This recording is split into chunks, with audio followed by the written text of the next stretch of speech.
She was 8 months pregnant when her husband pulled over on a frozen highway. Christmas Eve, negative 15 degrees, a blizzard so fierce you couldn't see your own hand in front of your face. And he told her to get out. Not because the car broke down, not because of an emergency, but because his mistress was pregnant too, and he had made his choice. What Derek Mitchell didn't expect? His wife would survive. What he never imagined. A billionaire widower would open his door to find her frozen on his doorstep. And what he certainly never planned for, the war that would follow, the enemies who would rise against her, the moment she would lose everything a second time, and the fire that would burn inside her until justice was finally served. This is the story of Caroline Mitchell, a woman who walked through hell not once, but 3 times and came out the other side holding fire. Stay with me until the end, because this ending, you will never see it coming. Pull over. Derek's voice sliced through the howling wind like a blade cutting through silk. The windshield wipers scraped back and forth in a desperate rhythm. Back and forth, fighting a losing battle against the relentless snow. Carolyn gripped the door handle until her knuckles turned white. Her back ached from sitting too long. 8 months pregnant, and every bump in the road sent jolts of discomfort through her swollen body. The baby shifted inside her, restless and uncomfortable, as if sensing the tension that filled the car like poison gas. "What did you say?" Carolyn asked, certain she had misheard him. The heater blasted warm air, but it could not touch the cold spreading through her chest. Something was wrong. Something had been wrong for months, maybe years. She had felt it in the growing distance between them, in the late nights at the office that stretched into early mornings, in the way Derek looked at his phone instead of her face when she spoke. "I said pull over." Derek's jaw was set like concrete. His eyes never left the road ahead. "Right now, Caroline, I mean it." The SUV slowed gradually. Tires crunched against ice and gravel as Derek steered toward the shoulder of the empty highway. Vermont Route 7 stretched in both directions, swallowed by whiteness. Nothing but snow, nothing but cold, nothing but the Christmas music playing mockingly on the radio. Silent night, holy night. All is calm, all is bright. Carolyn watched her husband's profile in the dim glow of the dashboard lights. The face she had loved for 6 years. The face she had memorized in 1,000 tender moments. Now it looked like a stranger's face, hard and cold and empty of anything resembling love. "Is something wrong with the car?" she asked, her voice trembling slightly. "Did you hear a strange noise? I didn't notice anything." Derek put the SUV in park. The engine idled, humming beneath them like a mechanical heartbeat. Heat continued to blast from the vents, but Carolyn felt suddenly, inexplicably cold. A chill that had nothing to do with the blizzard raging outside. "Get out," Derek said. Carolyn laughed, a nervous, uncertain sound that echoed in the silence between Christmas carols. "Very funny, Derek. You almost had me for a second there. Now seriously, what's going on? Why did we stop?" "I'm not joking." His voice was flat, emotionless, like he was reading from a script he had rehearsed 1,000 times. "Get out of the car, Carolyn." His phone buzzed on the center console. He had been texting someone for the past hour. Quick glances down at the glowing screen. Tiny smiles she was not supposed to see.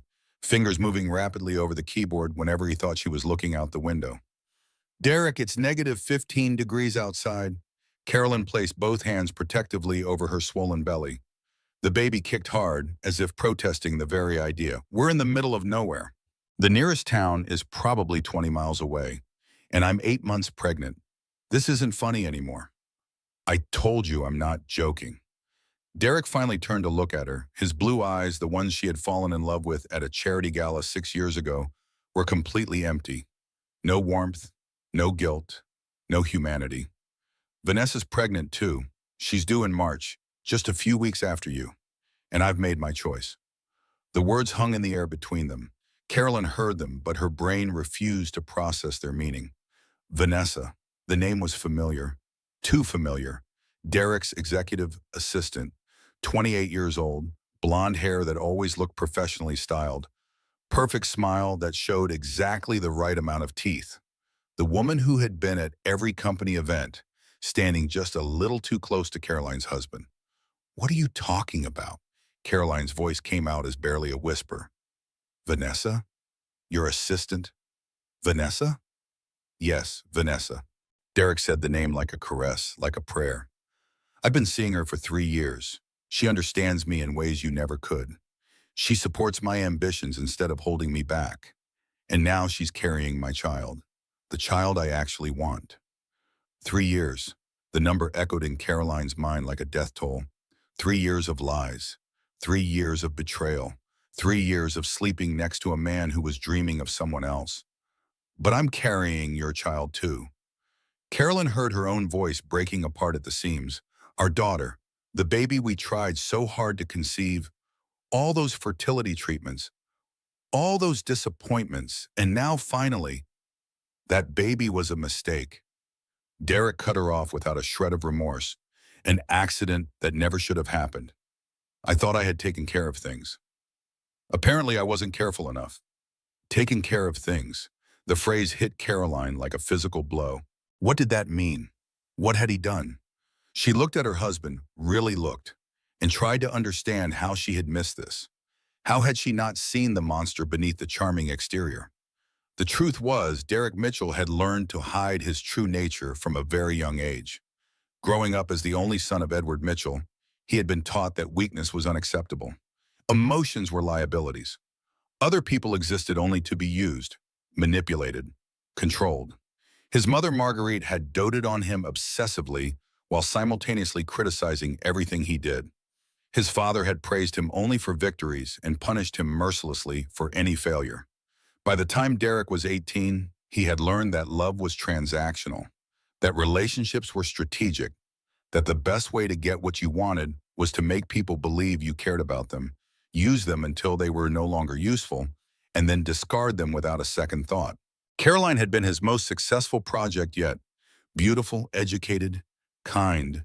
The perfect accessory for a rising corporate executive. The perfect cover for a man who felt nothing. But she had also been the first person to make him feel something close to genuine emotion. In the early days of their relationship, before he had fully committed to using her, he had sometimes wondered what it would be like to actually love someone, to let down his guard, to be real. He had pushed those thoughts away. They were dangerous. They made him weak. And Derek Mitchell could never afford to be weak. So he had hardened himself, committed fully to the deception, built his life on lies and manipulation and the cold certainty that everyone was disposable. Even his wife, even his unborn child. I don't understand. Tears were streaming down her cheeks now, hot against her cold skin. Derek, please. Whatever I did wrong, I'm sorry. We can fix this. We can go to counseling. We can work through whatever problems. There's nothing to fix. Derek reached across her body and unlatched her seatbelt. The click sounded impossibly loud in the confined space. Our marriage was a business arrangement from the start. My father needed me to appear stable and family-oriented for the Henderson merger. You were convenient, pretty enough, agreeable enough, desperate enough to believe it was real. His hands were rough as he pushed her toward the passenger door, impatient fingers prying her grip loose from the dashboard. Derek, please. Carolyn was sobbing now, ugly, desperate shades that shook her entire body. You can't do this. I'll die out there. Our baby will die. That's not really my problem anymore. He shoved her harder. The door swung open and cold air rushed in like a living thing. Snowflakes swirled around her face, stinging her eyes, filling her lungs with ice. Start walking. Maybe someone will come along and pick you up. Maybe not. Either way, I don't care. Carolyn tumbled out of the SUV. Her knees hit the frozen ground with a sickening crack. Pain shot through her legs, through her hips, radiating up her spine. Snow soaked through her thin maternity coat immediately, the cold biting into her skin like 1,000 tiny teeth. She scrambled to her feet, slipping twice on the ice, pounded on the passenger window with both fists. Wait, my phone, my wallet. Derek, please, I have nothing. Through the snow-streaked glass, she could see him checking his reflection in the rearview mirror, adjusting his collar, running fingers through his perfectly styled hair, as if he was preparing for a date rather than leaving his pregnant wife to die. The SUV pulled away. The engine revved as Derek accelerated back onto the highway. Taillights glowed red through the swirling snow, two demonic eyes watching her with cold indifference. Then they disappeared, swallowed by the white void. Caroline stood there in the middle of the frozen highway. The wind screamed around her, tearing at her inadequate clothing, stealing the warmth from her body 1 degree at a time. Snow pelted her face like tiny frozen fists. Her breath came out in white puffs that vanished the moment they left her lips. This cannot be happening. She repeated the words in her head, over and over and over, like a prayer, like a spell that might somehow undo the last 10 minutes of her life. He wouldn't do this. He didn't do this. Any second now, those taillights would reappear. He would come back. This was a test, a cruel joke, a nightmare she would wake from at any moment. The road stretched empty in both directions. The only sound was the howling wind and her own ragged breathing. He's not coming back. The realization hit her like a physical blow. Her legs buckled. She fell to her knees in the snow, wrapped her arms around her pregnant belly, as if she could somehow shield her unborn daughter from the cold that was already seeping into her bones. How long could a person survive in these conditions? The question surfaced from somewhere in her memory, her nursing school training, before Derek convinced her to quit, before he told her that his wife did not need to work, before she gave up everything she was to become everything he wanted. Frostbite begins within minutes at these temperatures. Hypothermia sets in quickly after that. Core body temperature drops. Confusion, drowsiness, unconsciousness, death. She might have 30 minutes, maybe less, with the wind chill. Her teeth chattered so violently her jaw ached. The baby had gone still inside her. Too cold, too stressed, no longer kicking in protest. Please be okay. Please, please be okay. Carolyn forced herself to stand. Her legs felt like they belonged to someone else, wooden, unresponsive. But she made them move anyway, one foot in front of the other. That was all she had to do. Just keep moving, find shelter, find help, survive. The road curved ahead, disappearing into a wall of white. She had no idea which direction led to civilization. No idea how far she might have to walk. No idea if she would make it at all. But she had to try. For her daughter's sake, she had to try. Caroline walked. One step, then another, then another. The snow was already ankle deep and getting deeper by the minute.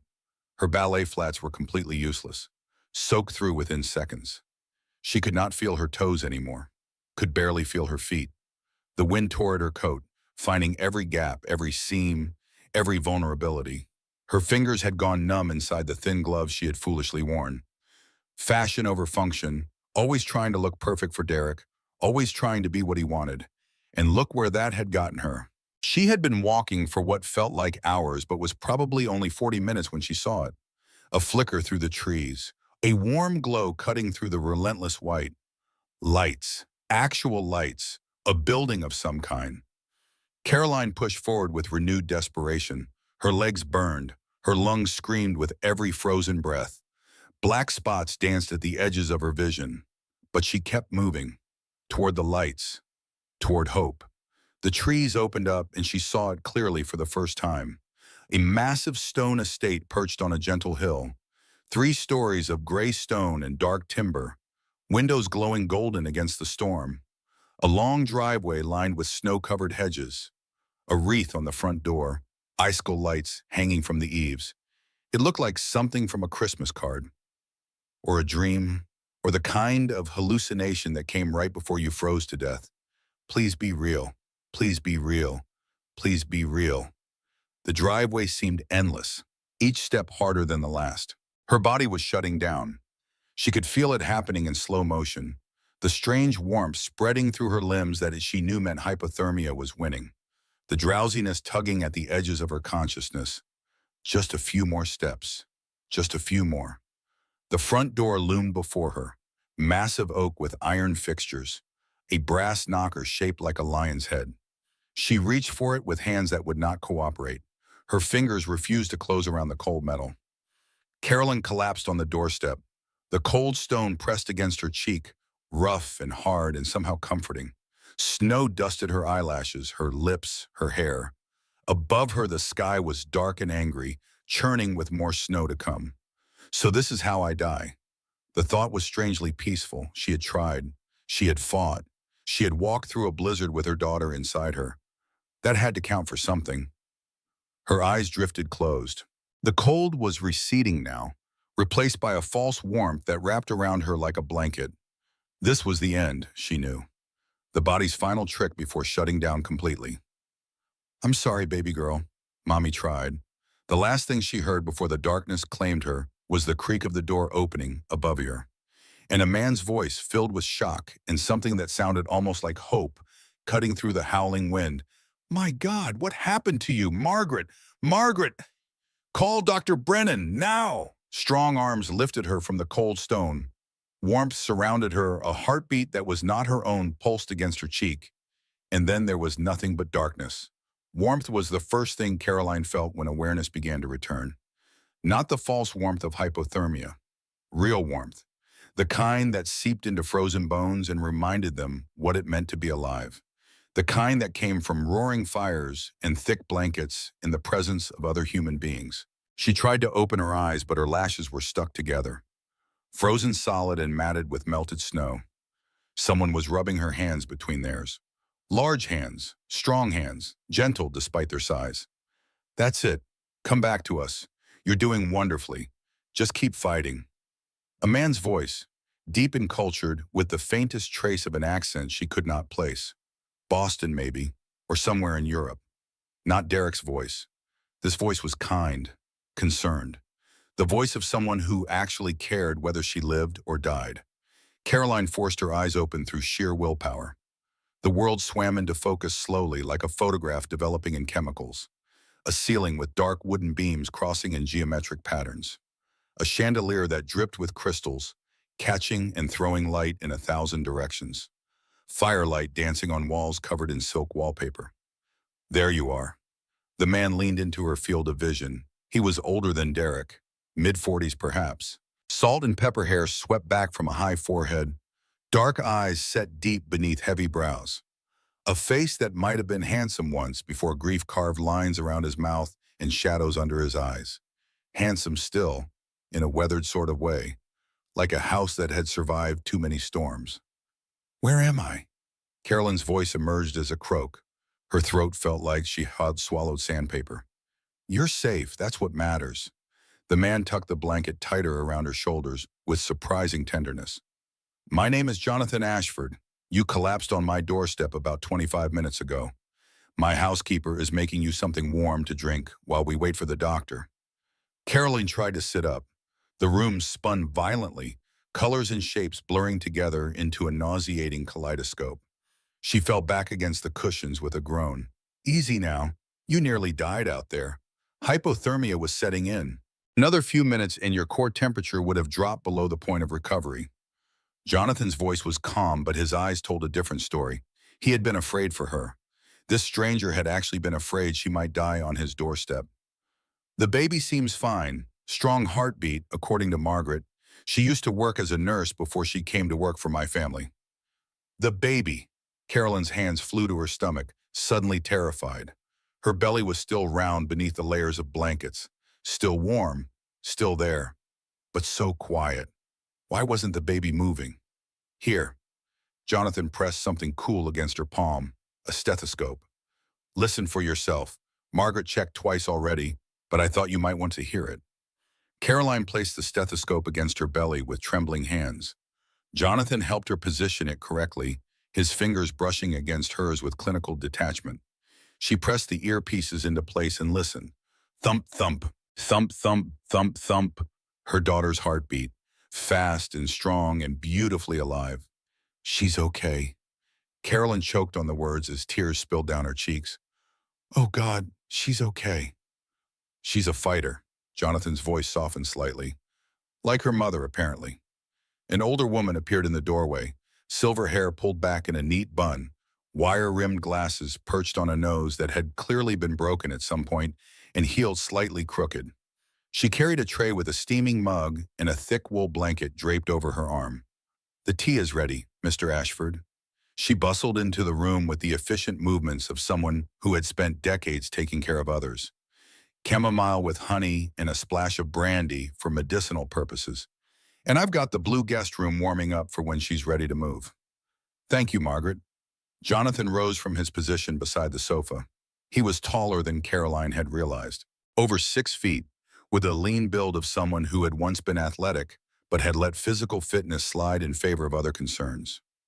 Margaret helped Caroline sit up slowly, propping pillows behind her back until she was comfortable. The room still swayed slightly, but the violent spinning had stopped. Details began to emerge from the blur. The study was enormous by any standard. Floor-to-ceiling bookshelves lined 3 walls, stuffed with leather-bound volumes that looked older than the country itself.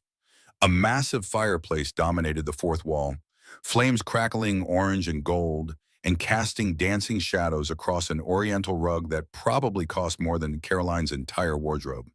Everything spoke of money, old money, the kind that built estates in the Vermont mountains and filled them with priceless art and generations of history. Drink this, dear. Margaret pressed the warm mug into Caroline's hands. Small sips. Your body temperature is still recovering. We don't want to shock your system. Caroline wrapped her fingers around the mug, savoring the warmth that seeped into her thawing skin. She brought it to her lips and sipped carefully. The chamomile was sweet and soothing, the honey coating her raw throat, the brandy spreading heat through her chest. Thank you. Her voice was steadier now, almost human. Both of you, I don't know what would have happened if I hadn't found this place. You would have died. Jonathan stated it as simple fact, without drama or embellishment. The hypothermia was already affecting your cognitive function when I found you. You were barely conscious. Another 15 minutes in that cold and your heart would have stopped.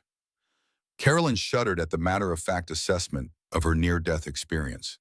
She had known she was in danger, had felt her body shutting down, but hearing it stated so plainly made it terrifyingly real. We called Dr. Patricia Brennan, Margaret added, settling onto the arm of a nearby chair. She lives about 2 miles down the mountain. Wonderful woman. Delivered half the babies in this county. She's trying to get here, but the roads are treacherous. The storm is getting worse, not better. I need to call someone. Carolyn suddenly remembered her complete vulnerability. My phone. I don't have my phone or my wallet or anything. The landline still works. Jonathan gestured toward an antique telephone on the desk. Cell towers are down because of the storm, but hardwired connections are still functioning. You're welcome to call anyone you need. Caroline tried to think of who to call. Her parents were gone, both of them, lost to illness, years before Derek entered her life. Her brother had moved to Australia and barely kept in touch.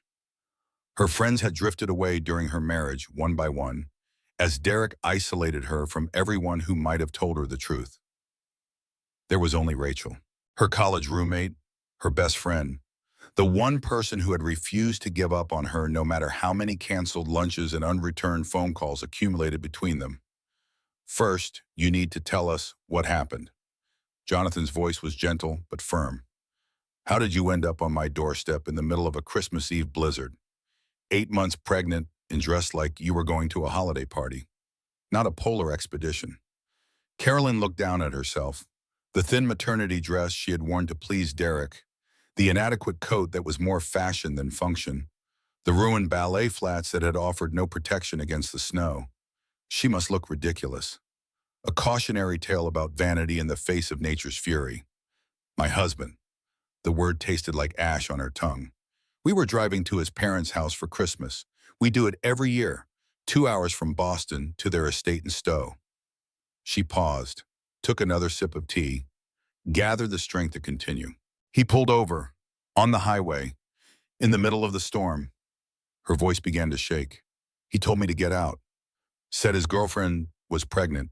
Said he was choosing her instead. The silence that followed was deafening. The fire crackled. The wind howled outside. Somewhere a clock ticked steadily, marking seconds that felt like hours. He left you. Jonathan's voice had gone flat, dangerous, cold in a way that had nothing to do with the temperature.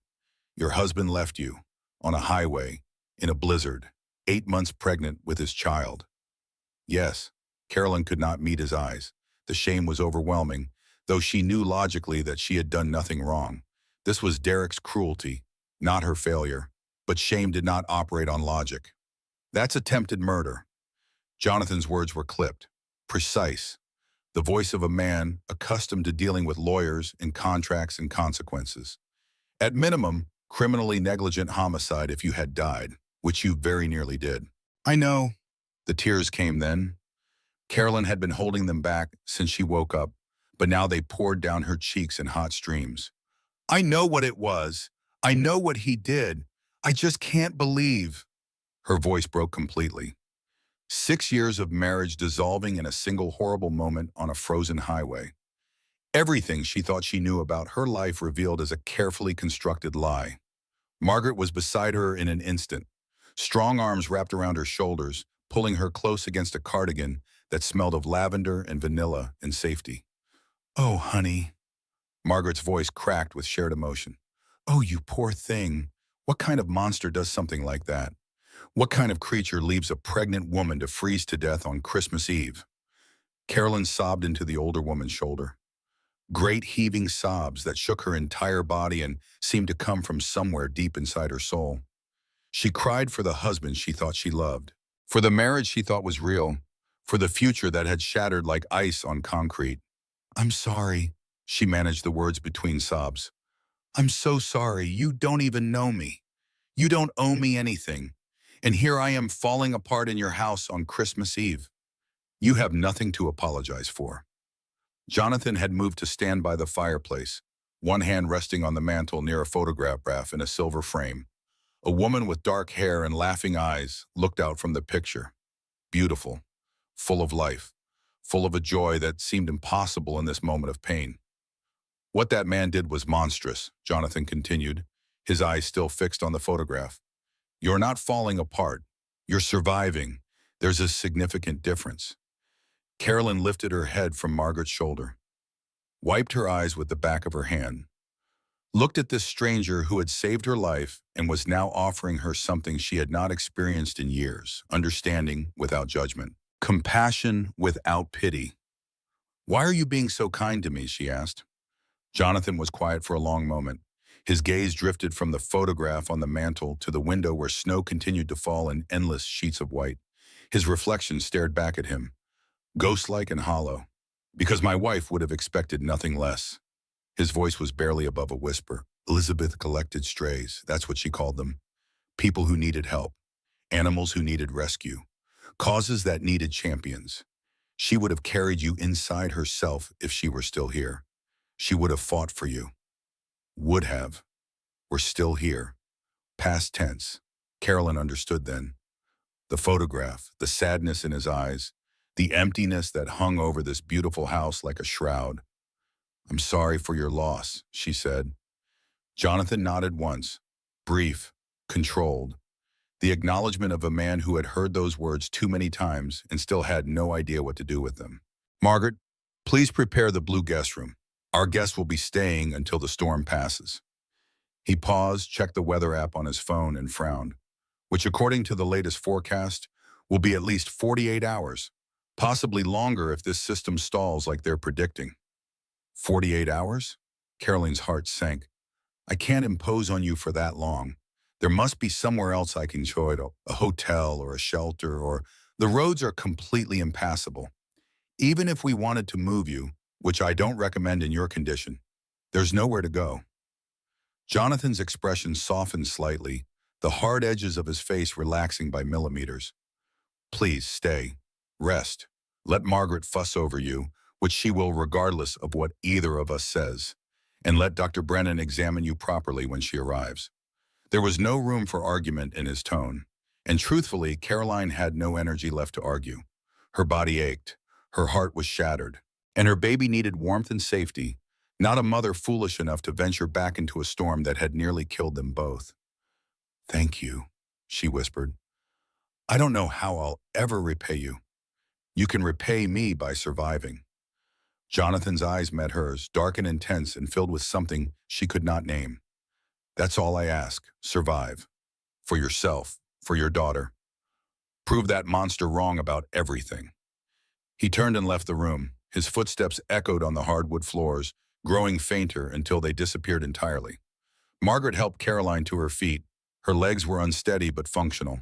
The feeling had returned to her toes, though they throbbed with the particular pain of thawing flesh.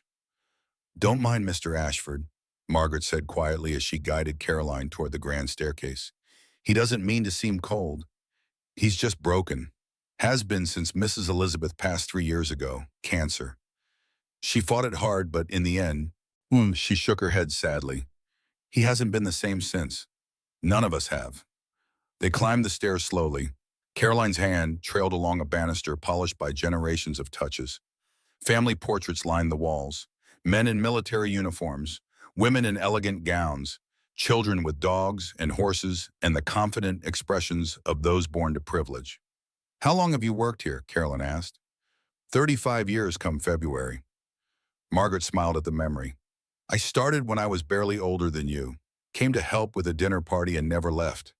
The Ashfords became my family, watched Jonathan grow from a boy to a man, stood beside him at his wedding, held his hand at his wife's funeral. She paused outside a door painted a soft shade of blue. This house used to be so full of life, Margaret continued, her voice dropping to something close to mourning. Parties every weekend, friends stopping by at all hours, Elizabeth's laughter echoing through the halls. Now it's a mausoleum with central heating. Jonathan works. He attends board meetings by video. He walks the grounds. He eats the meals I prepare. But he doesn't live, not really. She pushed open the door, revealing the blue guest room in all its understated elegance. Delicate wallpaper with white flowers climbing toward the ceiling. A four-poster bed piled high with quilts and pillows. A window seat overlooking gardens that were probably magnificent when not buried under 3 feet of snow. The bathroom is through that door, Margaret pointed. I'll bring up some of Mrs. Elizabeth's clothes. You're about the same size. Well, before the pregnancy anyway. I'll find something comfortable that will fit. She smiled gently, a grandmother's smile full of warmth and patience and the kind of unconditional acceptance Carolyn had not experienced in years. Try to rest, dear. De Brennan will be here as soon as she can manage. And in the morning, things will look better. They always do. That's what Elizabeth used to say. No matter how dark the night, morning always comes. She left. The door clicked shut softly behind her. Carolyn stood in the middle of the beautiful room, surrounded by luxury she had not earned and kindness she did not deserve. Alone, in a stranger's house, during a Christmas Eve blizzard, abandoned by her husband, 8 months pregnant with a baby girl who had nearly died before taking her first breath. She walked to the window, pressed her hand against the cold glass. Outside, the snow fell in endless curtains of white. The world was muffled and still and frozen solid. She needed to say the words out loud, needed to hear them in her own voice, needed to make them real. I'm not crazy. The words fogged the glass in front of her lips. He actually did this. Derek actually left me to die. He looked me in the eye and drove away. And he didn't care. He didn't care at all. The baby kicked in response, strong and sudden and almost defiant. Caroline placed both hands on her belly, drew a shaky breath that rattled in her lungs. Okay, baby girl, it's just you and me now. Daddy's gone. The life we thought we were going to have is gone, but we're alive. We're safe, and somehow we're going to survive this. I don't know how yet, but I promise you, we will. The baby kicked again, harder this time, as if in agreement. Carolyn allowed herself a small smile, the first since everything fell apart. Maybe they would be okay after all. Maybe. The knock came at exactly 7:15 in the morning. Caroline knew the precise time because she had been staring at the antique clock on the mantel for hours. Sleep had proven impossible. Every time she closed her eyes, she saw Derek's face, heard his voice, felt the cold stone of the doorstep pressing against her cheek. So instead, she had watched the hours crawl by. 1 in the morning, 2, 3. The darkness outside her window absolute, except for the endless white of falling snow. Come in, she called, her voice rough from disuse.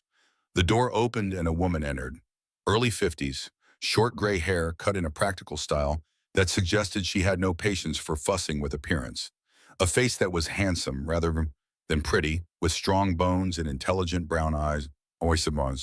She carried a leather medical bag that looked like it had seen decades of service, battered and scratched but obviously well-maintained.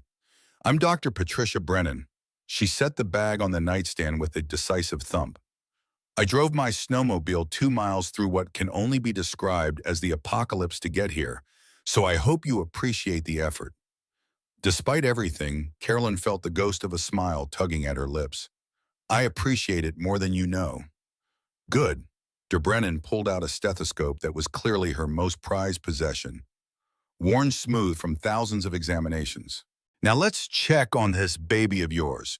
Margaret tells me you had quite an adventure last night. That's one word for it. The examination was thorough and methodical. Blood pressure measured twice to ensure accuracy. Pulse counted for a full minute rather than the abbreviated checks Caroline remembered from her prenatal appointments in Boston. Temperature, normal now despite last night's close call. And the baby's heartbeat, searched for with patient determination until Dr. Brennan found the perfect position and held the stethoscope there for what felt like an eternity. How far along did you say you were? 32 weeks. Well, 32 weeks and 3 days technically. And you were outside in negative 15 degrees for approximately how long? 40 minutes, maybe closer to an hour. I lost track of time out there. Dr. Brennan was quiet for a long moment. She moved the stethoscope slightly, pressed harder against Caroline's belly, and listened with an intensity that made Caroline's anxiety spike. What is it? Caroline's voice trembled despite her efforts to remain calm. Is something wrong? Is the baby okay? The heartbeat is irregular. Dr. Brennan's expression was serious, but not panicked. Not dangerously so at this point, but concerning given the extreme stress you and the baby experienced last night. Cold exposure at your stage of pregnancy can trigger a number of complications. What kind of complications? Premature labor is the most likely concern. Your body has been through significant trauma. Sometimes that can send signals to the uterus that it's time to deliver, even when it's too early. Dr. Brennan removed the stethoscope and met Caroline's eyes directly. I want to be honest with you. I don't believe in sugarcoating medical information. You deserve to know exactly what we're dealing with. Please, I need to know. There's a reasonable chance you could go into labor in the next 48 to 72 hours.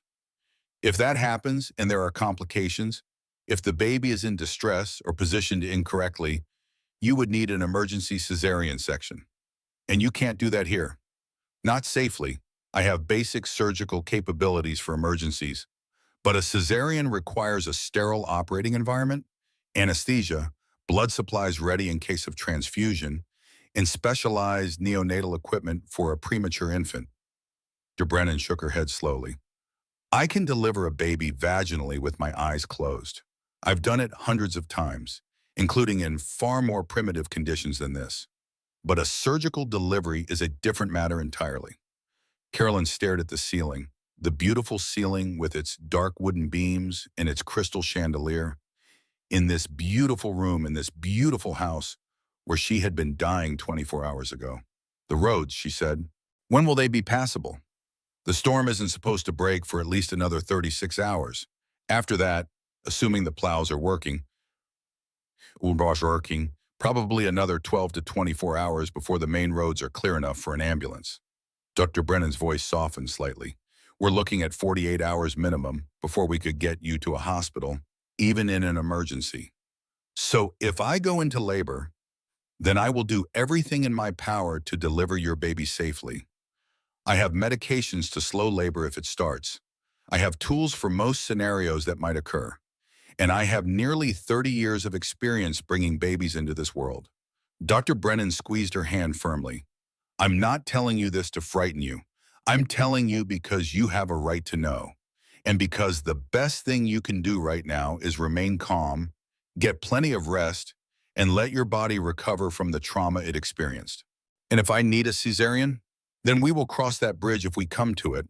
I've performed emergency surgeries in worse conditions. It's not ideal, but it's not impossible. Dr. Brennan stood up, returning the stethoscope to her bag with practiced efficiency. For now, I want you to stay in bed as much as possible. Drink plenty of fluids, eat small, frequent meals, even if you're not hungry. And if you feel any contractions, any bleeding, any change in the baby's movements, you tell me immediately. Understood? Understood. Dr. Brennan moved toward the door, then paused with her hand on the frame. Jonathan told me what happened to you. how you ended up out in that storm. Her voice had gone hard, edged with anger. I've been practicing medicine in rural Vermont for 3 decades. I've seen farm accidents and hunting mishaps and domestic violence and every kind of human cruelty you can imagine. But what that man did to you, she shook her head. That's something else entirely. He wanted me to die. Carolyn heard the words leave her mouth, flat and factual. Admitting it out loud somehow made it more real and less real simultaneously. He very nearly got his wish. Dr. Brennan's eyes held hers. I've pronounced death before. I know what it looks like when someone is past the point of saving. You were close, Caroline, very close. A few more minutes and we wouldn't be having this conversation. But I'm still here. You're still here. And that baby is still alive inside you. And whatever comes next, you've already proven that you're a survivor. Dr. Brennan offered a small, grim smile. Whatever that man told you about yourself, however he made you feel, none of it was true. You walked through a blizzard that should have killed you. That's not weakness. That's something remarkable. She left. The door closed softly behind her. Carolyn lay very still in the beautiful bed, counting her breaths, in, out, forcing her heart rate to slow, forcing her body to relax despite the terror coursing through her veins. The baby was in distress. There was no hospital, no surgical equipment, just this stranger's house and a country doctor with a leather bag, and a storm that showed no signs of ending. If complications arose, she could die. Her baby could die. Right here in this elegant guest room with its blue wallpaper and its window seat and its view of snow-covered gardens. And Derek was somewhere warm, with Vanessa, opening presents under a decorated tree, probably not thinking about her at all. The landline rang at precisely 10 in the morning, shattering the relative peace of the snowbound estate. Caroline was in the kitchen with Margaret, making a show of eating breakfast despite having no appetite whatsoever. Her stomach was too knotted with anxiety for food. But the older woman had insisted, and Carolyn had learned in the past 48 hours that arguing with Margaret was an exercise in futility. A mother needs to eat. That baby is drawing nutrients from somewhere, and if you don't provide them, she'll take them from your own body. And then where will you be? Margaret answered the phone on the third ring, listened. Her expression shifted through several distinct phases, from confusion to concern to something that looked almost like fury. Hold on, she said tightly. I'll get her. She handed the receiver to Carolyn with an expression that telegraphed bad news incoming. It's someone named Rachel Foster. She says she's your best friend, and she's been trying to reach you for almost 2 days. She sounds rather upset. Rachel, Caroline grabbed the phone like a lifeline. Hello? Oh my God, Caroline. Oh my God. Rachel's voice cracked with relief and fury, the emotions so intense they seemed to vibrate through the ancient telephone line. I've been trying to reach you for 43 hours. I've called every hospital in Vermont. I've called the police 3 times. I've driven to your house and banged on the door until your neighbors threatened to call the cops on me. Where are you? What happened? Where's Derek? I'm okay. Carolyn's voice trembled despite her efforts to remain calm. I'm safe. I'm at a house in the mountains. Someone found me and After what? Caroline, talk to me. Derek's been on the news saying you wandered off during the storm. That you had some kind of mental breakdown. That he dropped you at a hotel and you disappeared. Is any of that true? He's lying. The words came out flat, dead. He pulled over on the highway in the middle of the blizzard. He told me to get out, said his girlfriend was pregnant and he was choosing her instead. Silence on the other end of the line. Carolyn could hear Rachel breathing heavily, processing the information. Then the explosion came. I'm going to kill him. Rachel's voice was ice and fire simultaneously. I'm going to find that worthless, narcissistic, sociopathic excuse for a human being, and I'm going to kill him with my bare hands. Then I'm going to resurrect him and kill him again. Where is he? Do you know where he is right now? With Vanessa, his assistant, the one who's also pregnant. I know. Rachel's voice dropped. Went cold, controlled in a way that was somehow more frightening than her fury. I know about Vanessa, and I know a lot more than that. I've been doing some digging since you disappeared, called in some favors, accessed some records I probably shouldn't have been able to access. What did you find? Are you sitting down? Rachel, just tell me. Rachel took a deep breath. When she spoke again, her voice was measured and precise, the tone of a prosecutor laying out evidence before a jury. Derek emptied your joint account 2 days ago, December 22nd. Every single penny, $143,000 transferred to an offshore account in the Cayman Islands. Carolyn gripped the edge of the kitchen counter. The room tilted slightly, the familiar vertigo of having the ground shift beneath her feet. The house, Rachel continued, relentless. Your house in Boston. The one you've been paying the mortgage on for 4 years. It was never in your name. Derek had you sign the papers as a witness, not an owner. It's a common tactic in financial abuse situations. The victim thinks they're signing onto a shared asset, but they're actually signing away any claim to it. That can't be right. I remember signing. You signed it where he told you to sign. The signature line for a witness is on the same page as the signature line for an owner. It's easy to misdirect someone who trusts you. Rachel's voice softened with something like grief. I'm sorry, Caroline, but there's more. How can there be more? The house went on the market Christmas Eve, the same day he left you in that blizzard. He had already listed it before he even got in the car with you. The realtor confirmed it. He was planning to disappear you and liquidate everything in the same 24-hour period. Carolyn could not speak, could not breathe. The kitchen seemed to be shrinking around her. Walls closing in, ceiling pressing down. There's something else. Rachel paused, and when she continued, her voice was thick with anger and grief intertwined. Vanessa Cole isn't a new development. She's been in the picture for at least 3 years. I've found messages, emails, hotel receipts. They weren't particularly careful once I knew what to look for. 3 years. The number echoed in Caroline's mind. 3 years of lies. 3 years of believing she was loved. 3 years of sleeping next to a stranger who was planning her destruction. But the worst part, Rachel's voice broke. God, Caroline, the worst part. You know how the IVF treatments kept failing? How you blamed yourself for not being able to conceive? They said my eggs weren't viable, that my body wasn't responding to the medications. They never said that. The clinic never told you that. Rachel was crying now. Caroline could hear it. I called them, pretended to be updating your medical records. Derek canceled every single one of your appointments after the initial consultation. He told them you had changed your mind, that you had decided against fertility treatments. They had no idea you thought you were still a patient. The phone slipped from Caroline's fingers, clattered against the tile floor with a sound like breaking bones. She could hear Rachel's tiny voice calling her name. Caroline. Caroline, are you there? Caroline, please answer me.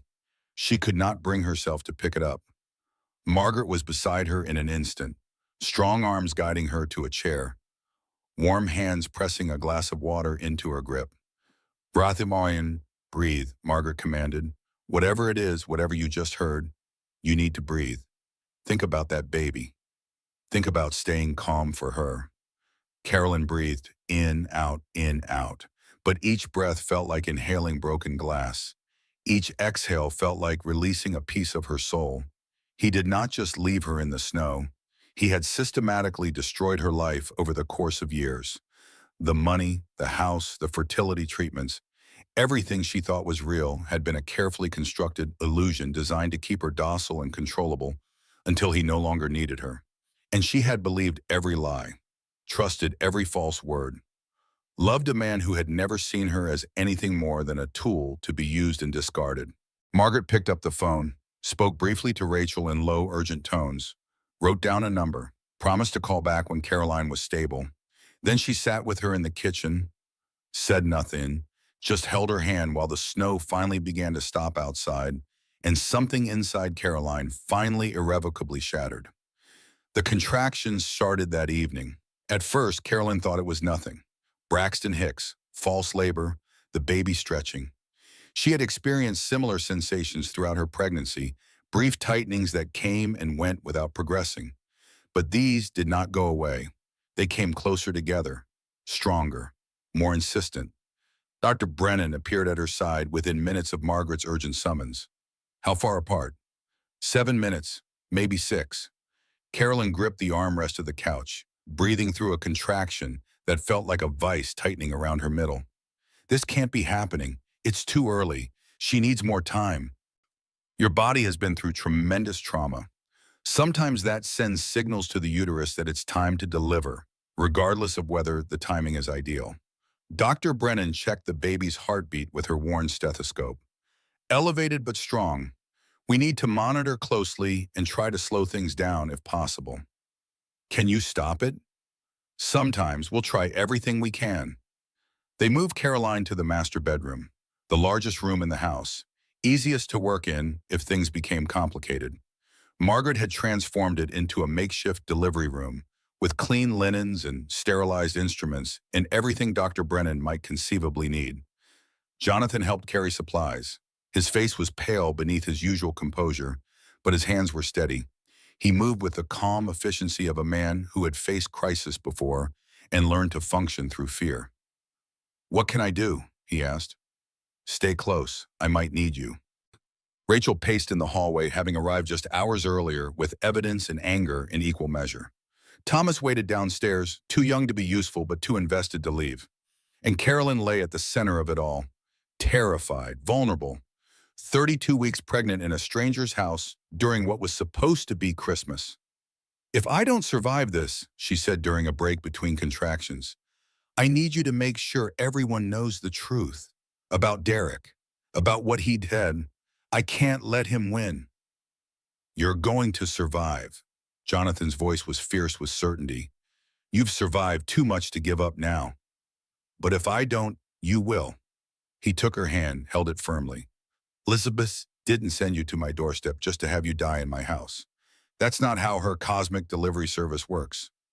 Caroline almost laughed. Would have laughed if another contraction hadn't stolen her breath. "Just promise me," she managed when she could speak again. "Promise me my daughter will know who her mother was. Not the lies Derek told, the truth." "I promise." Jonathan's eyes were bright with unshed tears. "But you're going to tell her yourself, because you're not going anywhere." The hours blurred together in a haze of pain and fear and determination. Contractions came and went in waves, sometimes stopping for an hour, giving Caroline's exhausted body a respite, sometimes coming every 5 minutes, relentless and demanding. Dr. Brennan monitored everything with the limited tools she had available. A stethoscope, a blood pressure cuff, medications and labeled bottles that she prepared with steady hands. "The labor is stalled for now," she reported at midnight. "That's actually good news. Your body is fighting to keep this baby inside as long as possible. Let it." "How long can we stall?" "Impossible to say. Hours, maybe a day. Every hour we buy gives your daughter a better chance." Dr. Brennan checked the fetal heartbeat again. "She's a fighter, this one. Just like her mother." Jonathan had not left the room. He sat in a chair by the window, close enough to help if needed, but far enough not to intrude. He had not slept, had not eaten, just watched and waited and prayed to whatever God might be listening. "You don't have to stay," Carolyn said during a quiet moment. "This could take hours. You should rest." "I'm not going anywhere," Tvain. His voice left no room for argument. "When Elizabeth was dying, I sat beside her bed for 72 hours straight. I watched every breath, counted every heartbeat. I was there when she closed her eyes for the last time. That must have been unbearable." "It was, and it was also the most important thing I've ever done." He met her eyes in the dim light. "No one should face something like this alone. Whatever happens in the next few hours, you won't face it alone." Carolyn felt tears streaming down her cheeks. She had been abandoned so many times. By her parents, who died before she really knew them. By Derek, who had never loved her in the first place. By every friend she had let slip away during her marriage to a man who wanted her isolated. And now here was this stranger. This broken widower who had every reason to hide from pain. Sitting beside her, holding her hand, promising to stay. "Thank you," she whispered. "Thank me when this is over." A ghost of a smile crossed his face. "Thank me when your daughter is healthy and Derek Mitchell is in prison and you have your whole life ahead of you." "Is that really possible? All of that?" "Yes." His voice was certain. "I've seen you survive the unsurvivable. I believe you can do anything." At 6 in the morning on December 26th, the real labor began. No more false starts. No more stalled contractions. This baby was coming, whether they were ready or not, Doctor. Brennan worked with calm efficiency, calling instructions to Margaret, who had transformed into her surgical nurse. Position changes, ice chips, breathing techniques, pain management options that were limited but better than nothing. The baby's moved into position, thought Brennan announced after an examination. Head down, engaged, this is happening. It's too early. Caroline's voice cracked with fear. She's only 32 weeks. 32 weeks is early, but survivable. Babies born at this stage have very good outcomes, especially with proper care. Jitter Brennan met her eyes. I've delivered premature babies before. More than you'd think. Most of them are healthy adults now. Your daughter has every chance of joining them. Another contraction.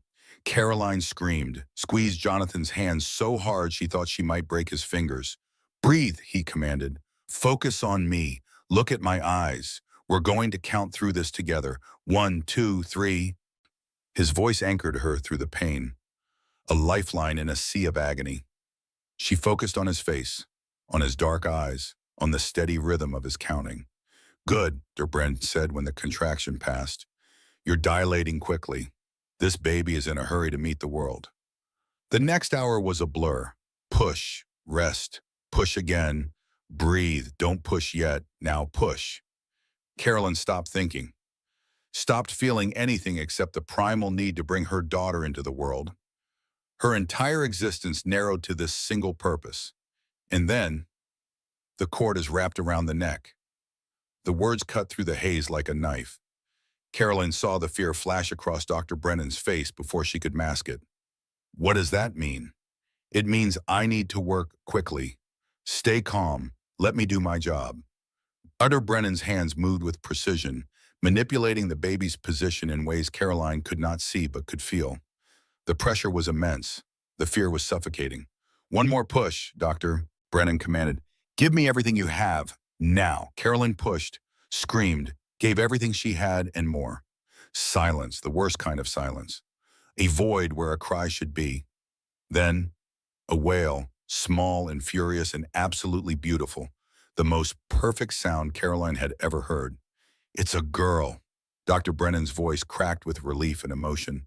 A healthy, angry, perfect girl. They placed the baby on Caroline's chest, still wet from birth, still screaming in outrage at being brought into the world. Impossibly tiny and impossibly perfect.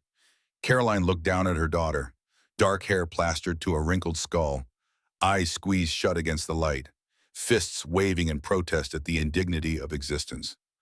Hello, Caroline whispered. Hello, Grace Elizabeth. I'm your mommy, and I'm never, ever going to let anyone hurt you. The baby opened her eyes, just for a moment, dark blue like all newborns, but with something fierce in them. Something that spoke of survival and defiance and a refusal to be defeated. She's beautiful. Jonathan's voice was thick with emotion.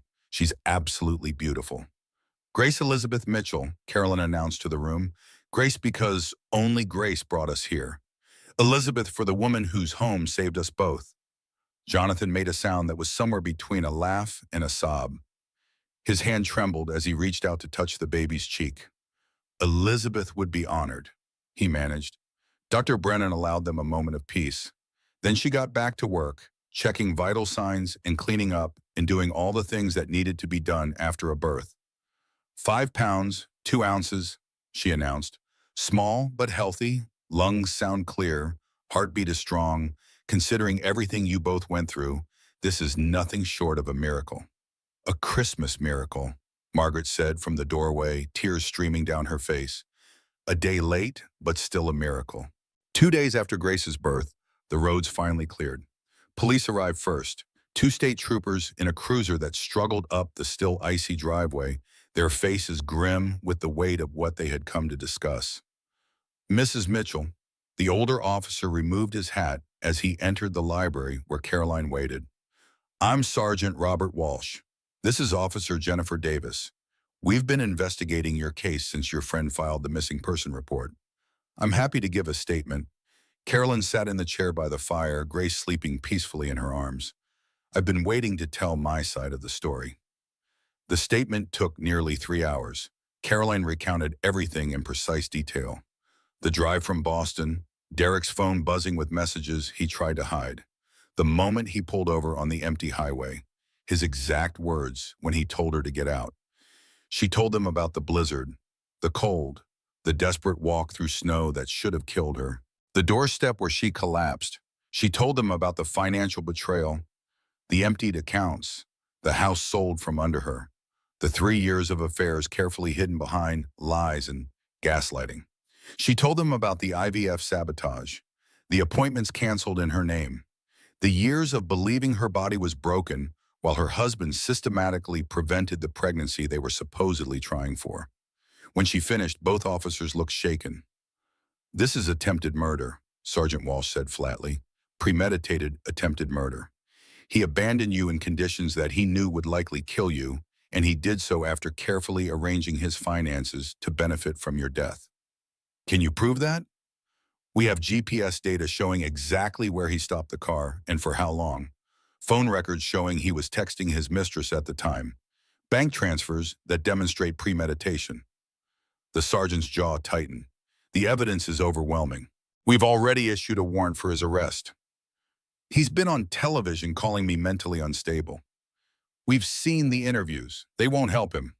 Officer Davis spoke for the first time. "The physical evidence contradicts his story at every point. He claims he dropped you at a hotel. GPS shows he stopped on Route 7, 15 miles from the nearest building. He claims you wandered off during a mental health crisis. The timeline proves he left you there deliberately. What happens now?" "Now we arrest him. He's been staying at his mistress's parents' house in Stowe. We have officers en route." Sergeant Walsh stood. "I've been doing this job for 23 years, Mrs. Mitchell. I've seen a lot of terrible things, but what your husband did to you..." He shook his head. "That's something else entirely. You're incredibly brave to have survived, and we're going to make sure he pays for what he did." Derek Mitchell was arrested that evening. Rachel brought the news, having followed the story obsessively through her network of contacts and favors. "They got him at dinner," she reported with grim satisfaction. "He was sitting down to a 7-course meal with Vanessa's family when the state police showed up. The look on his face in the mugshot is priceless. He couldn't believe it was actually happening." "What are the charges?" "Attempted murder in the first degree, reckless endangerment, financial fraud. The prosecutor is considering adding additional counts for the IVF sabotage once they finish reviewing the medical records." Rachel grinned fiercely. "His daddy's lawyers are already circling, but this isn't something money can make disappear. There's too much evidence, too many witnesses, and too much public outrage." For the first time since Christmas Eve, Carolyn felt something like hope. Derek was in custody. The evidence was overwhelming. Justice was finally within reach. She held Grace a little tighter and allowed herself to believe that the nightmare might finally be over. She had no idea how wrong she was. The Mitchell family's counterattack came exactly 1 week after Derek's arrest. Carolyn was still recovering at Jonathan's estate, still building her strength, still learning to be a mother to a premature baby who needed extra care and attention. She had just finished feeding Grace when Margaret appeared in the doorway with an envelope in her hand and a look of barely controlled fury on her face. "This came by courier," Margaret said, her voice tight, "from a law firm in Boston. Whitmore, Blackstone and Associates." Carolyn took the envelope with trembling fingers. She had heard of Whitmore Blackstone. Everyone in Boston had heard of them. They were the lawyers you hired when you had unlimited money and no conscience. The lawyers who made problems disappear, regardless of how ugly those problems might be. She opened the envelope. "Read the contents. Read them again because surely she had misunderstood." "What is it?" Jonathan appeared behind Margaret, concern etched into every line of his face. "Caroline, you've gone pale. What does it say?" "They're suing for custody." Caroline's voice sounded distant to her own ears, like someone speaking underwater. "Derek's parents. They're filing for emergency custody of Grace." "On what grounds?" "Mental instability. They claim I'm suffering from postpartum psychosis, that I'm a danger to my own child." Carolyn's hands were shaking so badly the paper rattled. "They have statements from 3 psychiatrists I've never met. They have a sworn affidavit from Vanessa Cole claiming I threatened to kill myself and the baby during my pregnancy. They have, her voice broke. She could not continue. Jonathan took the papers from her hands, read them with the practiced eye of someone who had dealt with corporate lawyers his entire career. His expression grew darker with every page. "This is lies," he said flatly. "All of it. Fabricated evidence and paid expert witnesses. This is what happens when you have enough money to manufacture reality. Can they do this? Can they actually take my daughter? They can try." Jonathan's jaw was set. "But they won't succeed. I'll make sure of that." But Carolyn could see the concern in his eyes. The Mitchells had resources she could not begin to match. They had lawyers who specialized in making the impossible possible. They had connections in every corner of the legal system, and she had nothing, no money, no home, no support system beyond the strangers who had taken her in out of kindness. "There's more," Jonathan said quietly, reading further into the documents. "They're also filing a motion to have all charges against Derek reduced to misdemeanors, claiming the prosecutor is biased, claiming the evidence was obtained illegally, claiming you fabricated the entire story as revenge for his affair. That's insane. The GPS data alone, they have experts who will testify that GPS data can be manipulated. They have witnesses who will claim they saw you at a hotel that night. They have a narrative that paints you as a scorned woman willing to destroy her husband's life rather than accept that he had moved on. None of that is true. Truth doesn't matter to people like this." Jonathan set the papers down on the table. "What matters is what they can make a judge believe. And with enough money and enough expert witnesses and enough legal maneuvering, they can make a judge believe almost anything." Caroline sank into a chair, Grace still cradled against her chest. The baby slept on, oblivious to the storm gathering around her, oblivious to the powerful forces that wanted to tear her away from her mother before she was even a month old. "What do I do?" Caroline whispered. "I can't fight them. I have nothing." "You have me." Jonathan crouched down to meet her eyes. "You have my resources, my connections, my lawyers, who are very, very good at their job." His voice was fierce with determination. "They want a war? Fine. We'll give them a war, and we'll win. Why would you do this for me? You barely know me. This is going to cost a fortune. It's going to consume your life for months, maybe years. Why would you?" "Because Elizabeth would have wanted me to." Jonathan's voice cracked slightly. "Because you appeared on my doorstep when I was ready to give up on everything. Because watching you fight has reminded me what it means to be alive." He reached out and touched Grace's tiny hand. "And because this little girl deserves a mother who loves her, not grandparents who see her as a prize to be won." Carolyn felt tears streaming down her face. Again, she had cried more in the past 2 weeks than in the entire previous decade of her life. "Thank you," she managed. "I don't know how I'll ever—" "Don't thank me yet." Jonathan stood. "Thank me when we've won. Now I need to make some phone calls. The hearing for emergency custody is in 3 days. We have a lot of work to do." The courtroom was smaller than Caroline had expected. Wood-paneled walls and fluorescent lights and that particular institutional smell that seemed to permeate every government building. The judge's bench loomed at the front of the room, empty for now but radiating authority nonetheless. Carolyn sat at a table on the left side of the courtroom with her lawyer, a sharp-eyed woman named Helena Cross, whom Jonathan had flown in from New York. Helena was legendary in family law circles. She had never lost a custody case in 15 years of practice. Carolyn hoped that record would hold. Across the aisle sat Edward and Marguerite Mitchell, Derek's parents. Edward was a larger version of his son, the same blue eyes and chiseled features, but with silver hair and the confident bearing of a man who had never been told no in his entire life. Marguerite was elegant in a cold, untouchable way, her designer suit probably worth more than Caroline had earned in a year of nursing. Between them sat their legal team, 4 lawyers from Whitmore, Blackstone, all in identical dark suits, all with the hungry expression of predators scenting blood. Derek was not present. He was still in custody awaiting trial, though his family's lawyers were working around the clock to secure his release on bail. Vanessa was there, though, sitting in the gallery behind the Mitchells, her hand resting on her pregnant belly, her face arranged in an expression of sympathetic concern that made Caroline's blood boil. "All rise." The bailiff's voice echoed through the room. Everyone stood as Judge Patricia Holloway entered and took her seat. She was older than Caroline had expected, with steel gray hair and reading glasses perched on her nose. Her expression gave nothing away. "Be seated." The judge shuffled through papers on her desk. "We're here today for an emergency custody hearing in the matter of Grace Elizabeth Mitchell, a minor child currently in the care of her mother, Caroline Mitchell. And the petitioners, Edward and Marguerite Mitchell, are seeking temporary custody pending resolution of criminal charges against the child's father, Derek Mitchell." She looked up, fixing the Mitchell's lawyers with a hard stare. "I've reviewed the filings. I have to say, this is one of the more unusual custody petitions I've seen. You're asking me to remove a newborn infant from her mother's care based on allegations of mental instability. Yet I see no evidence of any psychiatric evaluation of Mrs. Mitchell conducted by a neutral party."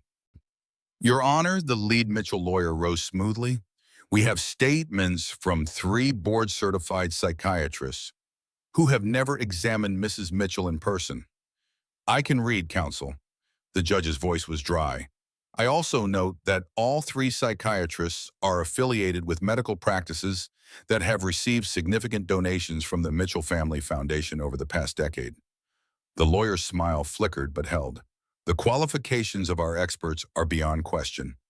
The question isn't their qualifications. The question is their objectivity." Judge Holloway turned to Helena. "Ms. Cross, I understand you have a response to the petitioner's claims?" Helena rose with the fluid grace of someone who had done this 1,000 times. "Your Honor, my client is happy to submit to any psychiatric evaluation this court deems appropriate. She has nothing to hide. She is a devoted mother who has been through a horrific trauma, and she is fighting for the right to raise her own child. The petitioners claim Mrs. Mitchell is mentally unstable." "The petitioners are lying." Helena's voice was sharp. "And I can prove it." She gestured to her paralegal, who began distributing packets of documents to the judge and opposing counsel. "What you have before you is a comprehensive timeline of Derek Mitchell's abuse of his wife over 6 years of marriage, financial manipulation, social isolation, gaslighting, sabotage of her fertility treatments, and ultimately, attempted murder." "Objection!" The Mitchell lawyer was on his feet. "Those charges haven't been proven." "They haven't been tried yet," Helena corrected. "There's a significant difference. The evidence is overwhelming. GPS data shows exactly where Derek Mitchell stopped his car on Christmas Eve. Weather records confirm conditions were life-threatening. Medical records from the ER confirm Mrs. Mitchell was suffering from severe hypothermia when she was found. Your Honor, the defense is trying to prejudice this court against my clients. Your clients are trying to take a baby away from her mother to protect their son from the consequences of his actions." Helena's voice could have cut glass. "Let's be clear about what's happening here. Derek Mitchell attempted to murder his wife. When that failed, his family launched a coordinated campaign to discredit her. They manufactured evidence of mental illness. They paid experts to lie, and now they're asking this court to reward their deception by giving them custody of an infant who is thriving in her mother's care. Mrs. Mitchell is homeless and unemployed. Mrs. Mitchell is staying with a family friend while she recovers from nearly dying." Helena turned to the judge. "Your Honor, I'd like to call a witness, someone who can speak to Mrs. Mitchell's mental state and her fitness as a mother." "Very well. Call your witness." "I call Dr. Patricia Brennan." Dr. Brennan entered the courtroom and took the stand. She looked out of place in the formal setting, her practical clothing and no-nonsense demeanor a stark contrast to the polished lawyers surrounding her. Helena led her through the events of Christmas Eve and the days that followed, the near death from hypothermia, the premature labor, the difficult delivery, the cord wrapped around the baby's neck. "And in your professional's opinion, De Brennan, how did Mrs. Mitchell handle these crises?" "With remarkable composure." De Brennan's voice was steady. "I've been practicing medicine for 30 years. I've seen people fall apart under far less pressure. Mrs. Mitchell remained calm. She followed instructions. She fought to protect her baby even when her own life was in danger. If she were mentally unstable, she would have crumbled. She didn't." "And how would you describe her interactions with her daughter since the birth?" "Loving, attentive, appropriate in every way." Dr. Brennan looked directly at the judge. That baby is thriving. She's gaining weight on schedule despite being premature. She's hitting developmental milestones. She's bonded with her mother in exactly the way a healthy infant should. Her voice hardened. Taking her away from her mother at this stage would cause genuine psychological harm. I would stake my medical license on that assessment. The Mitchell lawyers tried to undermine Dr. Brennan's testimony on cross-examination. They pointed out that she was a country doctor, not a specialist. They suggested her emotional involvement with the case had compromised her objectivity. They implied she had been paid to testify favorably. Dr. Brennan shut down every attack with the calm efficiency of someone who had been dealing with difficult people her entire career. "I delivered that baby in a blizzard with no hospital backup," she said at one point, her voice icy. "I watched her mother nearly die protecting her. And now you're suggesting I can't objectively assess their relationship? With respect, counsel, I've seen more in 3 decades of rural medicine than your entire firm has seen in your climate-controlled offices." The Mitchell lawyers wisely decided to end their cross-examination after that. Helena called 2 more witnesses, Margaret, who testified about Caroline's devoted care of Grace over the past 3 weeks, and a court-appointed psychiatrist who had evaluated Caroline 2 days earlier and found no evidence whatsoever of mental illness. By the time Helena rested her case, the Mitchell lawyers looked considerably less confident than they had at the start of the hearing. But they had one more card to play. "Your Honor, we'd like to call Vanessa Cole to the stand." Caroline's stomach dropped. She watched Vanessa walk to the witness stand, watched her place her hand on the Bible and swear to tell the truth, watched her arrange her face in that expression of concerned sincerity that seemed to come so naturally. "Ms. Cole," the Mitchell lawyer began, "you were in a relationship with Derek Mitchell during his marriage to the defendant. Is that correct?" "Yes." Vanessa's voice was soft, reluctant. "I'm not proud of it, but yes." "And during that relationship, did Mrs. Mitchell ever discover the affair?" "Yes. About a year ago, she found some text messages on Derek's phone." "And what was her reaction?" "She was angry, understandably so." Vanessa paused, seemingly gathering herself. But the anger was excessive, violent. She threw things, screamed, threatened to kill herself and the baby she was carrying. "Objection!" Helena was on her feet. "This is completely fabricated." "Let the witness finish," the judge said. "But Ms. Cole, I warn you, perjury in a custody hearing carries serious consequences." Vanessa's composure flickered for just a moment, but she pressed on. "I was there when it happened. Derek called me terrified. He said Caroline was out of control, that she had threatened to drive off a bridge if he left her." She dabbed at her eyes with a tissue. "I know I'm not the victim here. I know I did something wrong, but I'm scared for that baby. I've seen what Caroline is capable of when she's angry." No further questions. Helena rose slowly. Her expression was calm, but Caroline could see the fury simmering beneath the surface. "Ms. Cole, you said this incident occurred approximately a year ago, is that correct?" "Yes." "So roughly December of last year?" Yes, around then." "Interesting." Helena picked up a document from her table. "Because I have phone records showing that Derek Mitchell's phone was not used to call you at any point during December of last year. In fact, the first call between your phone and his during that month occurred on December 28th, 3 days after Christmas." Vanessa's face went pale. I, I might be confused about the exact date." "You might be confused about more than that." Helena's voice sharpened. "Because I also have records from Mrs. Mitchell's obstetrician showing that she wasn't pregnant a year ago. She conceived in late April. The pregnancy you claim she threatened didn't exist yet." The timeline might be different than I remember." "Ms. Cole, are you aware that you just committed perjury?" "Objection!" the Mitchell lawyer was shouting now. "Counsel is badgering the witness." "Counsel is exposing a liar," Helena shot back. "Ms. Cole, let me ask you directly. Did the incident you just described actually happen? Or were you asked to testify falsely by the Mitchell family?" Vanessa's composure crumbled completely. She looked desperately toward the Mitchell table, toward Edward Mitchell's cold blue eyes, toward the lawyers who had coached her on what to say. And then she looked at Carolyn, at the woman whose life she had helped destroy, at the mother holding her sleeping baby with fierce protectiveness. Something shifted in Vanessa's expression, something that looked almost like shame. I, her voice was barely audible. I need to speak with my own lawyer. Your Honor, I move to strike Mrs. Cole's entire testimony as perjured, Helena said immediately. Motion granted. Judge Holloway's voice was ice. And Mrs. Cole, you will remain available for questioning by the district attorney regarding potential criminal charges. This court does not tolerate lying under oath. The hearing adjourned for lunch. When it resumed, Judge Holloway delivered her ruling. Based on the evidence presented, I find no credible basis for the petitioner's claims that Caroline Mitchell is mentally unfit to care for her child. The petition for emergency custody is denied. Caroline sagged with relief. It was over.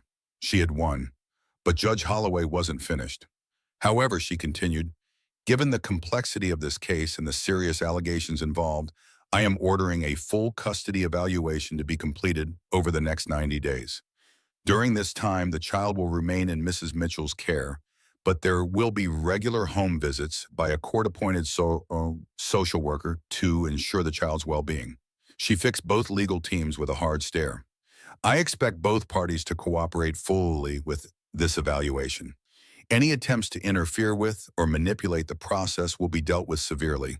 Is that understood? Yes, Your Honor, both sides said in unison. Court is adjourned. Carolyn walked out of the courthouse into the cold January air. Grace was still asleep in her carrier, oblivious to the battle that had just been fought on her behalf. Jonathan waited on the steps, his face anxious until he saw Caroline's expression. We won? For now. Caroline felt the weight of the words settle on her shoulders. But it's not over. We have 90 days of evaluation. 90 days for them to find another way to attack us.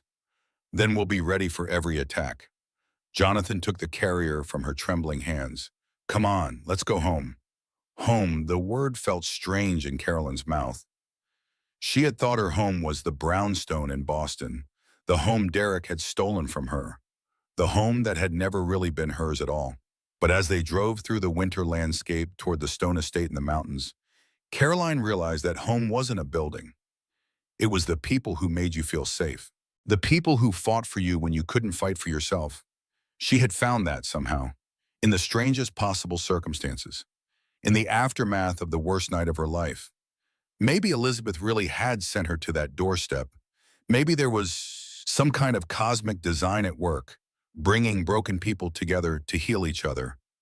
Or maybe it was just luck, random chance in an indifferent universe. Either way, Caroline was grateful. Grateful for Jonathan, for Margaret, for Dr. Brennan and Rachel, and everyone who had stood beside her in the storm. But as she watched the bare trees pass by the car window, she couldn't shake the feeling that the storm wasn't over yet. The Mitchells had lost this battle. They wouldn't lose the next one so easily. 2 weeks after the custody hearing, Caroline discovered something that shattered the fragile peace she had begun to build. She was in Jonathan's study, looking for a book he had recommended, when she accidentally knocked a folder off his desk. Papers scattered across the floor. As she knelt to gather them, a newspaper clipping caught her eye. The headline read, "Wealthy financier questioned in wife's death." There was a photograph. Jonathan, looking younger but unmistakably himself, being escorted by police officers into a building. His face was haunted, defensive, nothing like the gentle man she had come to know. Carolyn's hands trembled as she read the article. Jonathan Ashford, 42, was questioned today by investigators regarding the circumstances of his wife Elizabeth's death. Sources close to the investigation say concerns were raised about the timeline of events and discrepancies in Ashford's initial statement. The article was dated 3 years ago, just months after Elizabeth had supposedly died of cancer. Carolyn heard footsteps in the hallway. She quickly gathered the papers and put them back in the folder, but her mind was racing. Jonathan had told her Elizabeth died of cancer. He had never mentioned police questioning, never mentioned an investigation. What else hadn't he told her? That night, she couldn't sleep. Every time she closed her eyes, she saw the newspaper photograph, saw Jonathan's face, guarded and defensive, saw the police officers flanking him like he was a criminal. Had she made a terrible mistake? Had she traded one dangerous man for another? The questions circled in her head like vultures, picking at the trust she had so carefully begun to rebuild. The next morning, she confronted him. I found something in your study, she said without preamble. An article from 3 years ago about you being questioned by police after Elizabeth's death. Jonathan went very still. The color drained from his face. Caroline, you told me she died of cancer. You never said anything about an investigation, about being questioned. Her voice shook with a mixture of fear and anger. What aren't you telling me? Jonathan sank into a chair. For a long moment, he said nothing. Then he began to speak in a voice heavy with old pain. Elizabeth did die of cancer. That part was true. But the way it happened, it wasn't simple. He took a shaky breath. She was in so much pain at the end. The cancer had spread everywhere. The doctors said weeks, maybe a month, but she was suffering. Every day, more suffering. She begged me to help her. Begged me to make it stop. Carolyn felt ice spreading through her chest. Jonathan, I didn't do what she asked. I couldn't. But I thought about it. God help me, I thought about it. His voice broke. I talked to her doctors about increasing her pain medication, about making her comfortable, and someone, a nurse I think, reported that conversation to the authorities. So the investigation was based on the suspicion that I had somehow hastened her death, that I had euthanized my own wife. Jonathan met her eyes and she saw the devastation there, the guilt that had never fully healed. They investigated for 2 months, interviewed everyone who had been in the house during her final days, reviewed her medical records, analyzed her toxicology reports. And what did they find? That she'd died of cancer, exactly as the death certificate stated, that I had done nothing illegal, that I was just a man who had watched his wife die in agony and was now being tortured by the same people who should have been offering condolences. Jonathan buried his face in his hands. The investigation was closed. No charges were ever filed. But the rumors never completely went away. People whispered. Business associates looked at me differently. Even some friends stopped calling. He laughed bitterly. That's the real reason I became a recluse, not just grief, shame. The knowledge that people thought I was capable of killing the woman I loved. Carolyn stood frozen, processing everything he had said. Her fear warred with something else, something that felt like recognition, like understanding. Why didn't you tell me? She asked finally. Because I was afraid. Jonathan looked up at her, his eyes red-rimmed. Afraid that if you knew, you'd look at me differently. You'd wonder if it was true. You'd question everything about me the same way everyone else did. I've been questioning you since last night. I know. And I deserve that. He stood up slowly. Caroline, I swear to you on Elizabeth's grave that I did nothing to hasten her death. I loved her more than my own life. I would have traded places with her in a heartbeat if I could have. But I couldn't save her. I could only watch her die. And that failure has haunted me every day since. Carolyn thought about Derek, about the lies he had told so smoothly, so convincingly, about how easily she had believed him because she wanted to believe. Was Jonathan telling the truth? Or was he just another scaled manipulator, wearing a different mask? She looked at him, really looked, saw the pain in his eyes, the trembling in his hands, the way he held himself like a man awaiting a verdict that could destroy him. Derek had never looked like that. Derek had always been smooth, confident, unshakable. Derek had never shown vulnerability because Derek had never felt any. This was different. This was real. I believe you, Caroline said slowly, but I need you to understand something. I spent 6 years married to a man who lied to me about everything. I can't go through that again. If there's anything else, anything at all that you haven't told me, I need to know. Now. There's nothing else, I swear it. Then we start fresh. From this moment. Complete honesty, no matter how painful. She met his eyes firmly. Can you do that? Yes. Jonathan's voice was raw. Yes, I promise. Carolyn nodded slowly. The trust that had been shaken wasn't fully restored. That would take time. But it hadn't been destroyed either. It had been tested. And perhaps that was necessary. Perhaps all trust needed to be tested to prove its worth. Okay, she said. Then let's move forward. Jonathan crossed the room and took her hands in his. His grip was desperate, grateful, the grip of a man who had been given a second chance he didn't expect to receive. Thank you, he whispered, for believing me, for giving me the chance to explain. Don't make me regret it. I won't. I swear I won't. They stood together in the morning light, two damaged people learning to trust again. It wouldn't be easy. Nothing worthwhile ever was. But it was possible. And sometimes, possible was enough. 3 weeks after the custody hearing, Vanessa Cole appeared at the estate. Caroline was in the nursery when Margaret knocked on the door, her expression troubled. "There's someone here to see you," Margaret said carefully. "Someone I don't think you want to see.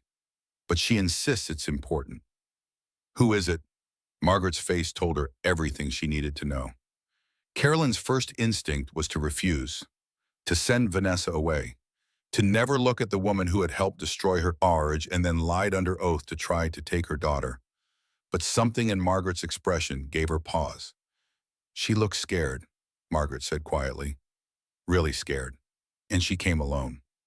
Carolyn looked down at Grace, sleeping peacefully in her crib. Her daughter, the one good thing that had come from 6 years of lies and manipulation. "Send her up," Carolyn said finally, "but stay close. I don't trust her." Vanessa appeared in the doorway a few minutes later. She looked different than she had at the hearing. The polished confidence was gone, replaced by dark circles under her eyes and a nervous tension in her shoulders. Her pregnant belly was more pronounced now, maybe 6 months along. "Thank you for seeing me," Vanessa said. Her voice was hoarse. "I know I don't deserve it. I know what I did at the hearing was unforgivable. You tried to take my daughter with lies." "I know." Vanessa's eyes filled with tears. "I know, and I'm sorry. That's not why I'm here." "Then why are you here?" Vanessa took a shaky breath, looked around as if checking for eavesdroppers. When she spoke, her voice was barely above a whisper. "Because I think they're going to kill me." Carolyn stared at her. Whatever she had expected Vanessa to say, it wasn't that. "What are you talking about?" "The Mitchells, Edward and Marguerite." Vanessa's composure cracked completely. Tears streamed down her face as the words poured out in a rush. "After I broke down at the hearing, they were furious. They said I had ruined everything, that I was a liability now." She wrapped her arms around her pregnant belly protectively. "Derek called me from jail. He said if I ever testified against the family again, I'd disappear. He said it so calmly, like he was discussing the weather, like making people disappear was just something he did. Derek says a lot of things to scare people. He's done it before." Vanessa's voice dropped even lower. "There was a woman, before you, Amanda Reyes. She was his girlfriend at Harvard. She filed a police report against him and then suddenly withdrew all the charges. She got paid off and agreed to stay quiet. I know about Amanda. Rachel found the records. But do you know what happened to her?" Vanessa's eyes were wild now. 3 months after she took the money, she died. Car accident. Single vehicle crash on a rainy night. The police ruled it accidental.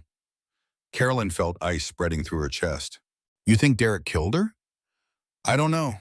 Maybe, or maybe the family had it done." Vanessa shook her head. "I used to think I was special. I used to believe Derek when he said he loved me. That you were the problem. That once you were gone, we'd be happy together." She laughed bitterly. "I was so stupid. He used me the same way he used you. The same way he uses everyone. I'm carrying his child, and he still calls me from jail to threaten me. He still makes me feel like nothing. Why are you telling me this?" "Because I have something. Something that could help your case." Vanessa reached into her purse and pulled out a USB drive.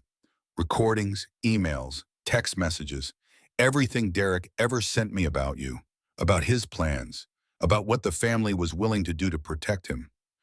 Caroline took the drive with trembling fingers. "Why didn't you give this to the police?" "Because I was scared. Because I thought they would protect me." Vanessa's voice broke. "But after the hearing, I realized they were never going to protect me. I was just another tool to them, another weapon to use and discard." She looked at Caroline with something like desperation in her eyes. "I know I don't deserve your help. I know I was part of the problem. But I'm pregnant with his baby too. I'm scared for my child the same way you're scared for yours." She gestured at the drive in Caroline's hand. Everything you need to destroy them is on there. Bank records, communications with their lawyers, instructions for how to discredit you, even discussions about what to do if Derek's charges couldn't be dismissed. What kind of discussions? Vanessa hesitated, then spoke the words that changed everything. They talked about making sure you had an accident before the trial, something that would look natural, something that couldn't be traced back to them by any of them. The ice in Caroline's chest crystallized into something harder, something colder. They want me dead. They want you silenced, permanently if necessary. Vanessa wiped her eyes. I thought I could ignore it, pretend I hadn't heard it, but then Derek threatened me too, and I realized that if they'd kill you, they'd kill anyone who threatened them, including me. Carolyn looked down at the USB drive. Such a small thing, such an enormous weapon. What do you want in exchange for this? Nothing. Vanessa shook her head. I just want out. I want to take my baby and disappear before they decide I'm too much of a liability to keep around. She paused, and I want to apologize for everything I did, for believing Derek's lies, for helping him hurt you. She looked at Grace's crib with an expression of profound sadness. I used to tell myself you deserved what happened, that you must have done something to make him treat you that way. It was easier than admitting that I was helping destroy an innocent woman's life. A sob escaped her. I'm so sorry, Caroline. I'm so sorry. Carolyn studied the woman in front of her, the mistress who had stolen her husband, the liar who had tried to take her daughter, the person she had every right to hate. But all she saw was another victim, another woman manipulated by Derek Mitchell's charm and cruelty, another mother terrified for her child. The guest cottage, Carolyn heard herself saying. It's separate from the main house, private. You can stay there while we figure out what to do with this information. Vanessa looked up in shock. You're helping me? I'm helping your baby. Caroline's voice was firm. That child is innocent. Just like Grace, he or she doesn't deserve to suffer because of their father's crimes. I don't know what to say. Don't say anything. Just give me everything you have on the Mitchells and pray that it's enough to finish them. The evidence on Vanessa's USB drive was worse than Caroline could have imagined. Emails between Derek and his father discussing how to handle the Caroline situation. Text messages to fixers and lawyers, all carefully worded but unmistakably sinister. Financial records showing payments to mysterious offshore accounts that coincided with the disappearance of problematic witnesses. And most damning of all, recorded phone calls between Derek and his mother, discussing what to do if the criminal charges couldn't be dismissed. We could arrange something, Marguerite's voice said on one recording. Something quiet, something that couldn't be traced. A car accident, a break-in gone wrong. There are people who specialize in these things. And the baby, Derek asked? The baby stays with us, obviously.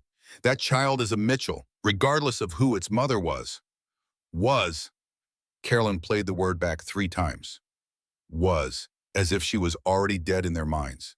Jonathan sat beside her in the library, his face pale with fury as they listened to recording after recording. This is conspiracy to commit murder, he said when they finished. Actual conspiracy. They're discussing killing you like they're planning a business acquisition. The question is what to do with it. Carolyn ejected the USB drive and held it carefully. I could go to the police, turn it over as evidence. That's risky. The Mitchells have connections everywhere. What if someone in the department tips them off? Jonathan shook his head. We need to be strategic. Make copies, store them in multiple locations. Make sure that if anything happens to you, this evidence goes public automatically. If anything happens to me, Carolyn felt a chill despite the warmth of the fire. You think they'd really try something? After all this? I think desperate people do desperate things, and the Mitchells are very desperate right now. Jonathan met her eyes. The trial starts in 3 weeks. If Derek is convicted, the family's reputation is destroyed. Their business relationships will collapse. Their social standing will evaporate. They've built their entire identity around power and respectability. Losing that would be worse than death to them. So they'd kill to preserve it, without hesitation. Carolyn looked at the USB drive in her hand, Such a small thing. Such enormous power. Then we use it, she said, not just for the criminal trial, for everything. We expose them completely. Every line, every crime, every threat. Let the whole world see who the Mitchell family really is. That's dangerous. If they find out you're planning to go public before you actually do it, then I need to move fast. Carolyn stood up, a new determination burning in her chest. I'm done being afraid of them. I'm done running and hiding and waiting for the next attack. They tried to kill me in a blizzard. They tried to take my daughter with lies. Now they're plotting to murder me to protect their precious reputation. She looked at Jonathan, at this man who had saved her life and stood beside her through everything that followed. I walk through hell to survive, and I'll walk through it again if I have to. But I'm not going to let them win. Not now, not ever. The attack came 3 days before Derek's trial was set to begin. Carolyn was driving back from a meeting with Helena Cross, her lawyer, who was preparing her testimony for the prosecution. Grace was at home with Margaret. The winter sun was already setting, painting the snow-covered landscape in shades of orange and gold. She was thinking about what she would say on the witness stand, how she would describe the moment Derek told her to get out of the car, the look in his eyes, the complete absence of humanity. She didn't notice the black SUV following her until it was too late. The impact came from behind, sudden and violent, sending Caroline's car skidding across the icy road. She fought the wheel, struggling to regain control, but the SUV hit her again. Harder this time. Her car spun twice and slammed into a guardrail. For a moment, everything was silent. Carolyn sat dazed in the driver's seat, blood trickling from a cut on her forehead, airbag deflating against her chest. Then she saw the SUV pulling up alongside her, saw the window rolling down, saw the face of the driver. It was a man she didn't recognize, hard-featured, cold-eyed, professional. "Mrs. Mitchell," he said calmly, "I think it's time we had a conversation." Carolyn's hand fumbled for her phone. She had to call someone. Jonathan, the police, anyone. But the man already had a gun pointed at her window. "I wouldn't do that if I were you." His voice was conversational, almost friendly. "This doesn't have to be messy. You just need to come with me, answer some questions, tell us where the recordings are." "I don't know what you're talking about. Please don't insult my intelligence." The man smiled, but his eyes remained dead. "Vanessa Cole has been staying at your estate for a week. We know she gave you something. We just need to know where you've hidden it. If anything happens to me, that evidence goes public automatically. Yes, we assumed you'd set up some kind of dead man switch." The man nodded appreciatively. "That's why we're not going to kill you. We're just going to have a long, detailed conversation about exactly where those recordings are stored. And then you're going to disable whatever safeguards you have put in place." You will." His voice hardened. "Because if you don't, we'll find other ways to persuade you. Your daughter, for instance. Such a beautiful baby. It would be tragic if something happened to her." The threat to Grace shattered something in Caroline. Fear transformed into rage. Pure, white-hot rage that burned away everything else. "You touch my daughter," she said, her voice deadly calm, "and I will destroy you. I will destroy everyone connected to the Mitchell family. I will burn their empire to the ground and salt the earth so nothing ever grows there again." The man laughed. Strong words from someone with a gun pointed at her head. Strong words from someone with nothing left to lose. She looked him directly in the eyes, held his gaze without flinching. "I've already died once, on a frozen highway, in a blizzard, left there by a man I thought loved me." Her voice was ice. "You think I'm afraid of you? You think a gun scares me? I walked out of hell with my baby still alive inside me. I gave birth in a stranger's house with no hospital and no backup. I've faced down the entire Mitchell family in a courtroom and won." She smiled, a cold, dangerous smile that made the gunman's eyes flicker with uncertainty. "So go ahead, shoot me. See what happens when that evidence goes public. See what happens when the whole world learns that the Mitchell family murdered the woman who was about to testify against their precious son." Silence stretched between them. The gunman's finger rested on the trigger. Carolyn's heart pounded in her chest, but she didn't look away, didn't flinch, didn't show an ounce of the terror clawing at her insides. Finally, the man lowered his gun. "This isn't over," he said. "No," Carolyn agreed, "it isn't. But when it's finished, you and everyone who sent you will be in prison. Count on it." The SUV pulled away, disappearing into the gathering darkness. Caroline sat in her wrecked car, trembling with adrenaline and fear. She picked up her phone with shaking hands and dialed Jonathan's number. "They came for me," she said when he answered. "On the road. A man with a gun. They wanted the recordings." "Are you hurt? Where are you?" "I'm okay. Shaken. The car is totaled, but I'm okay." She took a deep breath, forcing herself to think clearly. "Jonathan, they threatened Grace. They said they'd use her to make me talk. I'll double the security immediately. No one gets near that baby. It's not enough. None of it is enough." Carolyn stared out at the empty road, at the darkness closing in from all sides. "We need to end this, now, before they try again." "What are you thinking?" "I'm thinking we release everything, tonight, to every major news outlet simultaneously. Every recording, every email, every piece of evidence we have." Her voice hardened. "They wanted a war. They've got one. But we're not going to fight it in courtrooms and back channels. We're going to fight it in the court of public opinion. Let the whole world see who the Mitchell family really is." "That's incredibly risky. Once it's out there, we can't control the narrative. I don't want to control it. I want to destroy them." Caroline's grip tightened on the phone. "They've had power over me for too long. They've made me afraid, made me hide, made me second-guess every decision. No more. Tonight, we burn it all down." There was a long pause on the other end of the line. "I'll call my media contacts," Jonathan said finally. "Rachel has connections at 3 major networks. We can have reporters at the estate within hours." "Do it. Are you sure about this? Once we start, there's no going back." Caroline thought about Derek's cold eyes as he told her to get out of the car, about the recordings of Marguerite discussing her murder, about the man with the gun who had threatened her daughter. "I've never been more sure of anything in my life." The story broke at 11 o'clock that night. Every major network ran it simultaneously. Every news website crashed under the traffic. Every social media platform exploded with reactions, shares, reposts, commentary. The headline was everywhere. "Mitchell Dynasty Exposed. Recordings reveal murder plots, cover-ups, and decades of criminal conspiracy."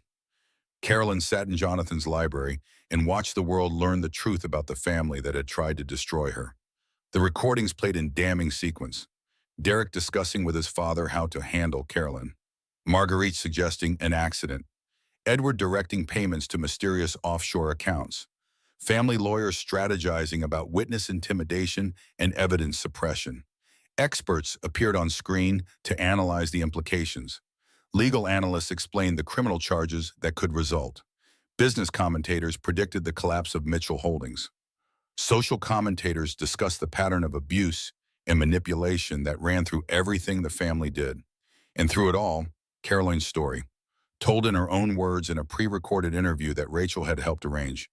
The night in the blizzard, the walk through the snow, the doorstep where she had nearly died, the birth of her daughter, the custody battle, the threats, the attack on the road. She told it all, every detail, every emotion, every moment of terror and determination and rage. And America listened. By midnight, #Justice for Caroline was trending globally. By morning, protesters had gathered outside Mitchell Holdings headquarters. By noon the next day, every major business partner had suspended their relationship with the Mitchell family, and the company's stock had dropped 40%. Edward Mitchell released a statement denying everything. It was dismissed as obvious lies within minutes. Marguerite Mitchell was taken into custody for questioning. Her lawyers tried to prevent it. They failed. And Derek Mitchell, awaiting trial in a holding facility, was placed on suicide watch after allegedly threatening to harm himself rather than face what was coming. But Caroline wasn't finished yet. The night before the trial, Caroline couldn't sleep. She paced the halls of the estate, Grace sleeping peacefully in the nursery, the house silent except for the creak of old floorboards and the distant ticking of antique clocks. Tomorrow she would face Derek for the first time since that night on the highway. Tomorrow she would tell her story to strangers and pray they believed her. Jonathan found her in the library at 3 a.m., sitting in the darkness, staring at the dying embers of the fire. "Couldn't sleep either?" he asked softly. "Every time I close my eyes, I see his face, the way he looked at me when he told me to get out. Like I was nothing, like I had never been here anything." Carolyn wrapped her arms around herself. "What if the jury doesn't believe me? What if all that evidence isn't enough? What if he walks free and comes after Grace?" Jonathan sat down beside her, took her cold hands in his warm ones. "Do you remember what you said to me after I told you about the investigation into Elizabeth's death? About how trust has to be tested to prove its worth? Yes. This is the same thing. Tomorrow the truth gets tested. Your story against his lies. Your evidence against his money.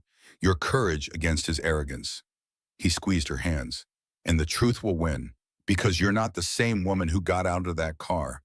You're not the woman who believed his lies for 6 years. You're someone new, someone stronger, someone who's already survived everything he could throw at you." "I don't feel strong, I feel terrified." "Those aren't mutually exclusive." Jonathan smiled gently. "The bravest people I've ever known were always terrified. They just refused to let fear stop them from doing what needed to be done." Carolyn leaned her head against his shoulder, drew strength from his presence, his steadiness, his belief in her. "Will you be there tomorrow in the courtroom? Every second, every moment. I'll be right behind you the whole time." "Promise, William. I promise." They sat together in the darkness until dawn began to lighten the windows. Then Caroline rose, squared her shoulders, and went to prepare for the battle of her life. The trial began on a gray February morning with snow threatening on the horizon. Caroline took the witness stand at 10:15 a.m. She wore a simple dark dress and minimal makeup. Grace was at home with Margaret and a security team that Jonathan had hired to ensure her safety. Helena Cross led her through the events of Christmas Eve. The drive, the stop on the highway, Derek's words, the cold, the walk through the blizzard. Carolyn told the story without embellishment. Let the facts speak for themselves. Let the jury see the truth in her steady voice and her unwavering gaze. "And what happened when you reached the Ashford estate?" Helena asked.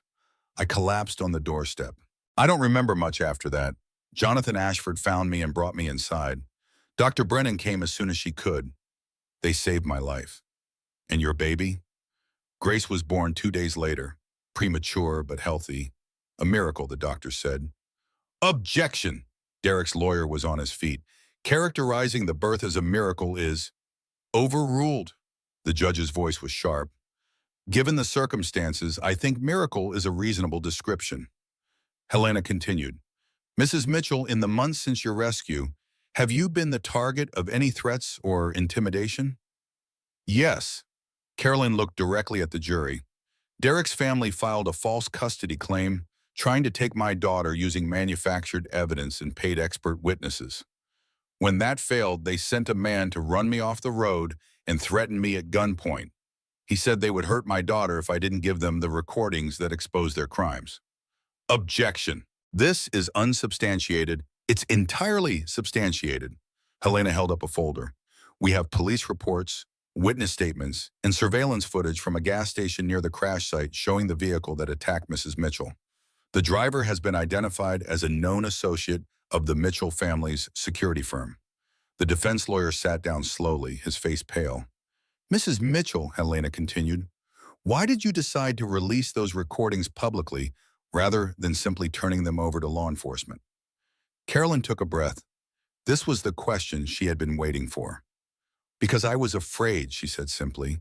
"The Mitchell family has connections everywhere, money everywhere, influence everywhere.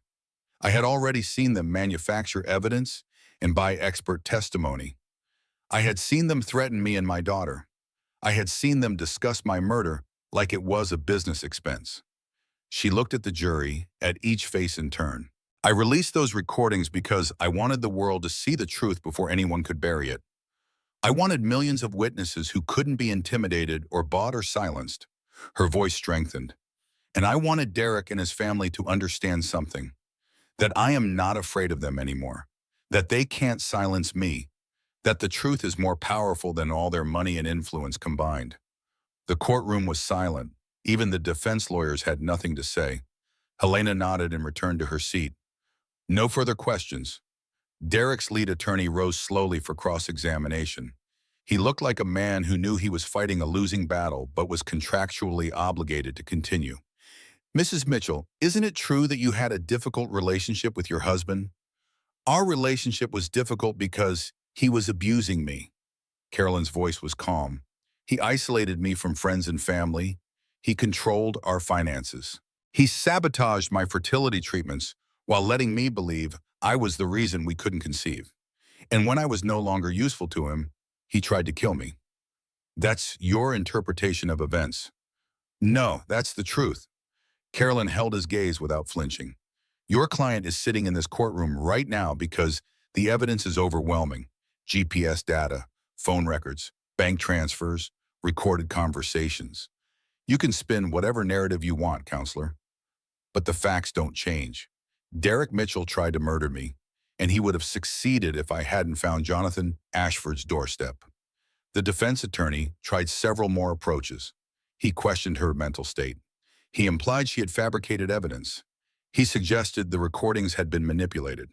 Carolyn shot down every attack with the steady confidence of a woman who had faced death and won. Finally, the attorney gave up. No further questions. Carolyn stepped down from the witness stand. She walked past Derek without looking at him, past his parents sitting rigid and pale in the gallery, past the cameras and reporters and the whole watching world. She walked out of the courtroom with her head held high, and she didn't look back. The jury deliberated for less than 3 hours. Caroline was at the estate when Rachel called with the news.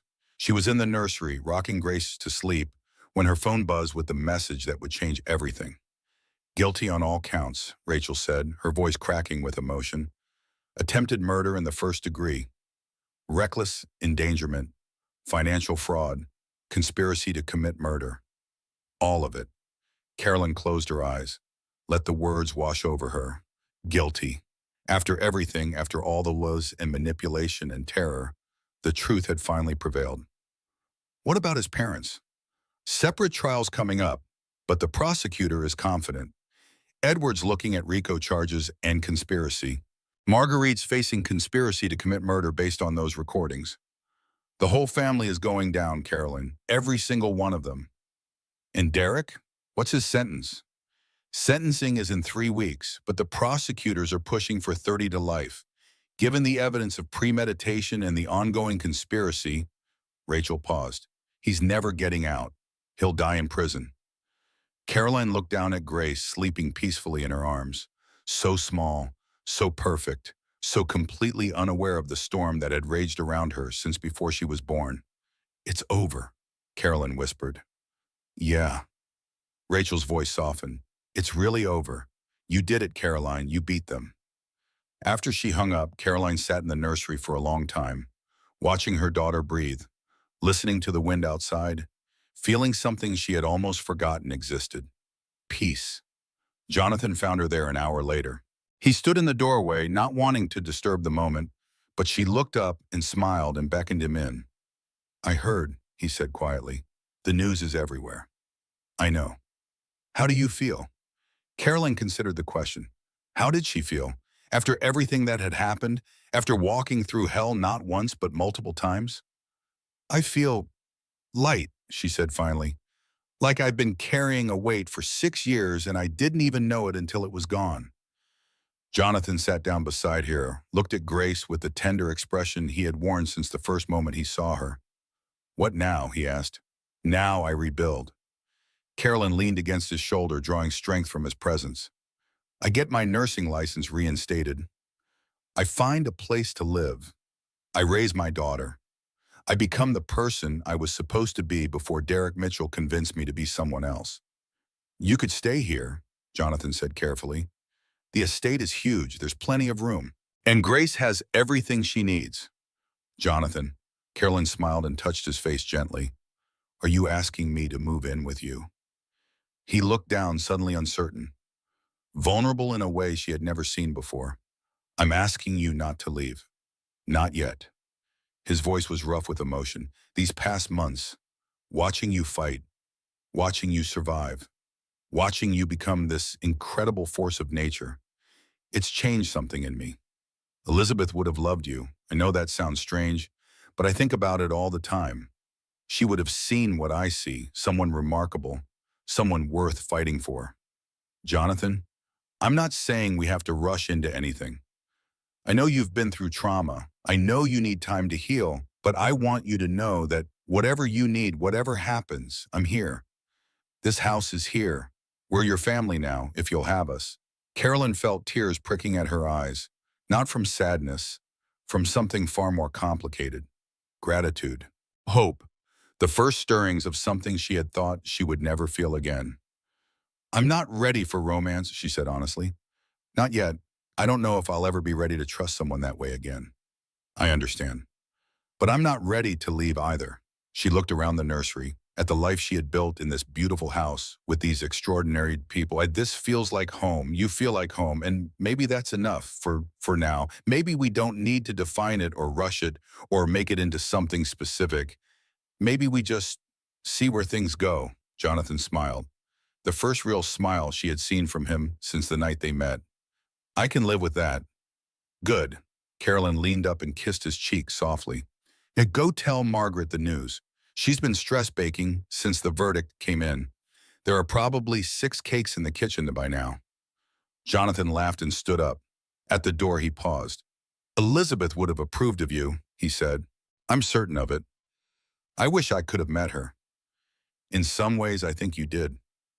He looked at the nursery, at the baby sleeping in Carolyn's arms, at the woman who had walked through a blizzard and emerged stronger than anyone could have imagined. I think she's been here all along, watching over this house, making sure it found its way back to being a home again. He left. Carolyn sat in the golden evening light with her daughter and let herself believe, for the first time in years, that everything was going to be okay. 3 months after Derek's conviction, Vanessa Cole gave birth to a healthy baby boy. She named him Oliver. She had considered naming him something completely different, something that had no connection to the Mitchell family at all. But in the end, she chose a name that meant peace, because that was what she wanted for her son. A life free from the darkness and manipulation that had defined his father's existence. Caroline visited her in the gas cottage the day after the birth, bringing flowers and a casserole, and the complicated emotions that came with facing the woman who had once been her rival. He's beautiful, Carolyn said, looking down at the sleeping infant. He has your nose. And Derek's eyes. Vanessa's voice was sad. I hope that's all he inherited. Children aren't their parents. Grace isn't Derek, no matter whose DNA she carries. And Oliver won't be either. Not if you raise him right. Vanessa looked up at Caroline with something like wonder. How are you so generous? After everything I did to you? Because I understand now that you were a victim too. Not the same one I was, but still a victim. Derek manipulated both of us, made us both believe lies. The only difference is that I woke up in a blizzard and you woke up in a courtroom. I should have seen it sooner. Maybe, but you saw it eventually. You gave me the evidence that destroyed them. You testified at Marguerite's trial last month. You helped make sure that family can never hurt anyone again. Carolyn smiled gently. That takes courage, Vanessa. Real courage. It doesn't feel like courage. It feels like the least I could do. Then we'll call it a start. They sat together in silence for a while, 2 mothers with babies born of the same man, but destined for very different futures. The sun streamed through the cottage windows. A fire crackled in the hearth. Outside, spring was finally beginning to thaw the frozen ground. I'm leaving Vermont next week, Vanessa said eventually. My sister has a place in Oregon. She's offered to let me stay while I figure out what comes next. That sounds like a good plan. Will you, Vanessa hesitated, will you tell Grace about Oliver someday? They're half-siblings. Maybe when they're older they could know each other. Caroline considered the question carefully. 2 children, both innocent of their father's sins, both deserving of every chance at happiness. When they're old enough to understand, she said finally, when they can make their own choices about what kind of relationship they want. Yes, I'll tell Grace she has a brother. Vanessa's eyes filled with tears. Thank you. For everything, for the recordings, for the trial, for, she gestured at the cottage around them, for giving me a safe place when I had nowhere else to go. That's what family does. But I'm not family. I was the enemy. You were never the enemy, Vanessa. You were another person Derek used and discarded. Carolyn reached out and squeezed her hand. Maybe we're not friends. Maybe we never will be. But we're connected now, through our children, through our survival. That has to count for something. Vanessa nodded, unable to speak. Caroline stood to leave. At the door, she turned back. Take care of yourself, Vanessa, and take care of Oliver. Give him the childhood neither of us got to give to our babies originally. Fill it with love and safety and all the things Derek tried to destroy. I will. I promise. Carolyn walked back to the main house through the spring sunshine. Daffodils were beginning to push through the soil. Birds were returning from wherever they had spent the winter. The world was waking up again after months of cold and darkness. She found Jonathan in the library, working on something at his computer. He looked up when she entered and smiled that smile that had become familiar over the past months. Warm, genuine, full of a quiet joy that seemed to grow stronger every day. How is she? She's good, scared about the future, but good. Carolyn sat down across from him. She's leaving next week, starting over somewhere far away from all of this. That's probably wise. I think so too. Caroline was quiet for a moment. She asked me to tell Grace about Oliver someday, when they're old enough. And what did you say? I said yes. She met his eyes. Those children didn't choose their father. They shouldn't be punished for his sins. Jonathan nodded slowly. Elizabeth would have said the same thing. You keep comparing me to her. Only the good parts, he smiled. You're different people. She was all light and laughter and boundless optimism. You're something else, forged in fire, tempered by pain, strong in ways she never had to be. Is that a compliment? It's an observation. And yes, it's also a compliment. Jonathan stood and crossed to where she sat. He knelt in front of her, taking her hands in his. I loved Elizabeth with everything I had. When she died, I thought that part of me died with her. I thought I would spend the rest of my life in this house, waiting to see her again. And now? Now I find myself hoping she was right about what comes after. Not because I'm eager to leave this life, but because I want her to see what's happening here. His eyes were bright with emotion. I want her to see that I didn't give up, that I found a reason to keep living, that her house became a home again. Jonathan, I'm not asking for anything, he said quickly. I know you need time. I know trust doesn't come easily after what you've been through. But I need you to know how I feel. I need you to understand that when I look at you, I don't see a broken woman who needs saving. I see someone extraordinary who saved herself. And I'm grateful every single day that she ended up on my doorstep. Carolyn felt tears running down her cheeks. Tears of worry and fear and hope all tangled together into something she couldn't name. I'm scared, she whispered. Scared of trusting again. Scared of being wrong again. Scared of losing everything again. I know, but I'm also, she took a shaky breath. I'm also tired of being scared. I'm tired of letting Derek's ghost control my life. I want to move forward, Jonathan. I want to try. I just don't know how.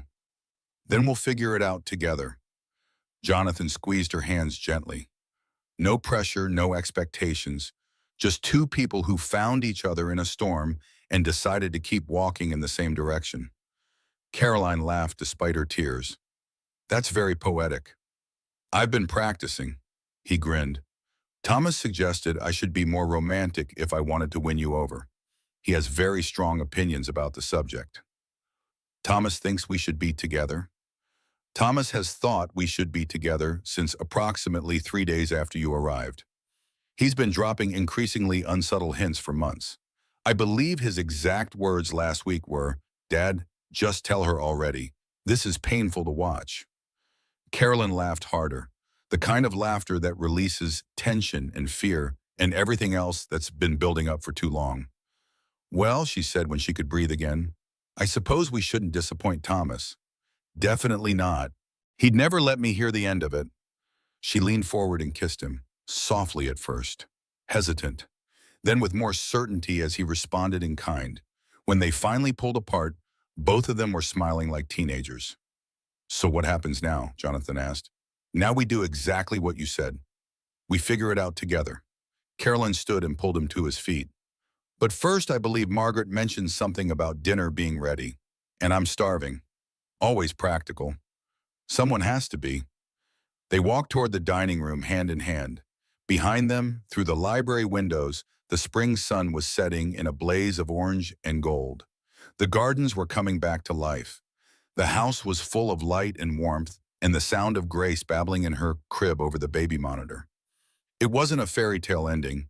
Life rarely provided those. But it was a beginning, a real one, built on truth and trust and the hard-won wisdom that comes from surviving the unsurvivable. And for Caroline Mitchell, that was more than enough. The garden party was Jonathan's idea. 1 year to the day since Caroline had stumbled out of a blizzard and collapsed on his doorstep. 1 year since everything changed for both of them. It seemed like a moment worth celebrating. The estate's gardens had never looked more beautiful. Spring flowers bloomed in carefully planned explosions of color. Tables set with white linen dotted the emerald lawn. String lights hung from ancient oak trees, waiting to twinkle when the evening sun finally set. Carolyn stood at the edge of the celebration, watching the guests mingle. Rachel was there, of course, deep in conversation with Helena Cross about some legal matter that would probably benefit other women in situations like Caroline's. Dr. Brennan sat in a comfortable chair, regaling a group of listeners with stories from her decades of rural medicine. Thomas had brought friends from college, young people full of energy and hope, and the particular joy that came from knowing the world was theirs for the taking. Grace toddled across the lawn toward her mother, chubby legs still uncertain, but determination unwavering.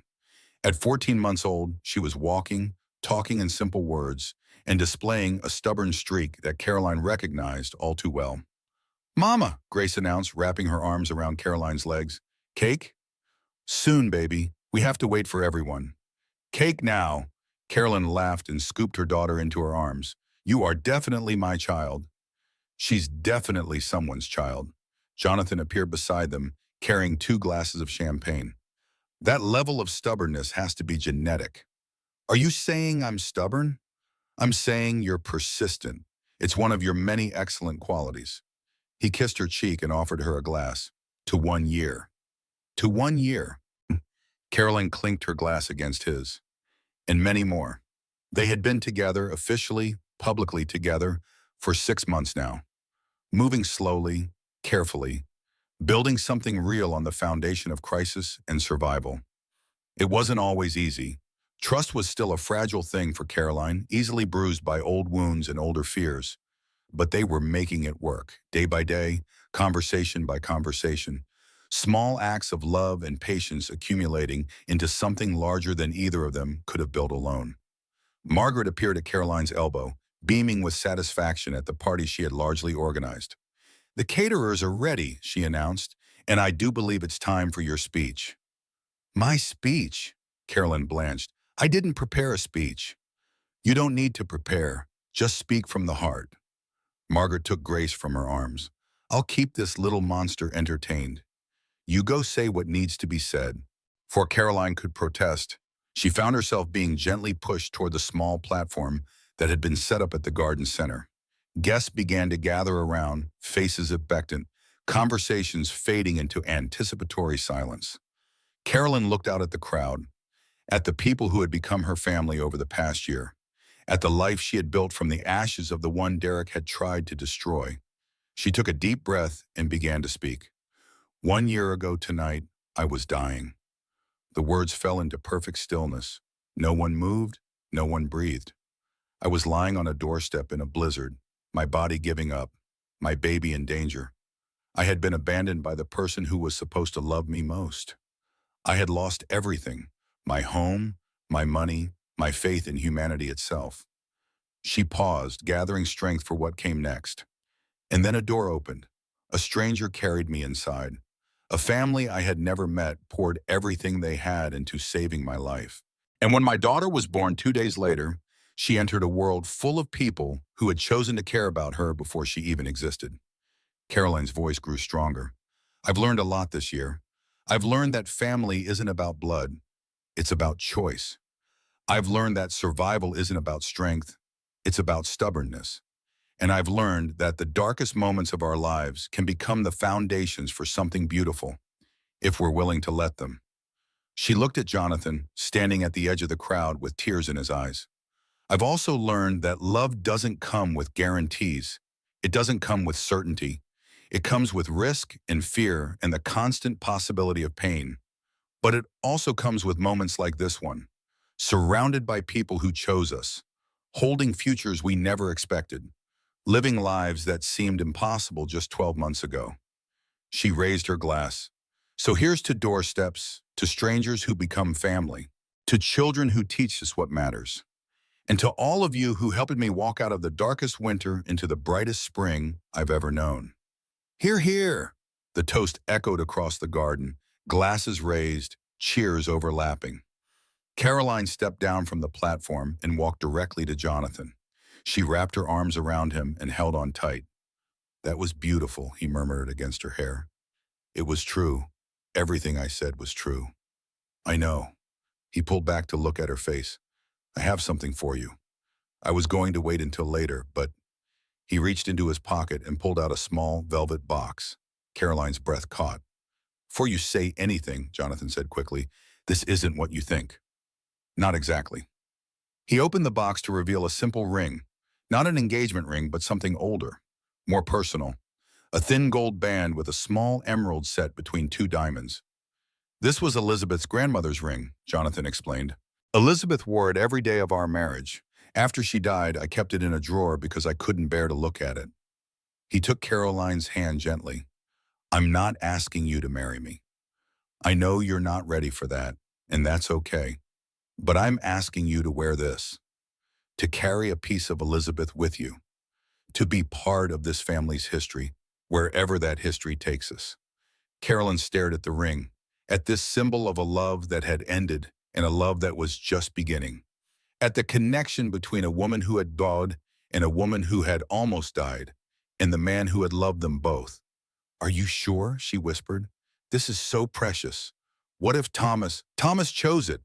He said Elizabeth would have wanted you to have it. Jonathan smiled. He also said if I messed this up, he would disown me and adopt you instead. Caroline laughed through the tears that were streaming down her face. Then yes, I'll wear it. Jonathan slid the ring onto her finger. It fit perfectly, as if it had been waiting for her all along. I love you, Caroline said.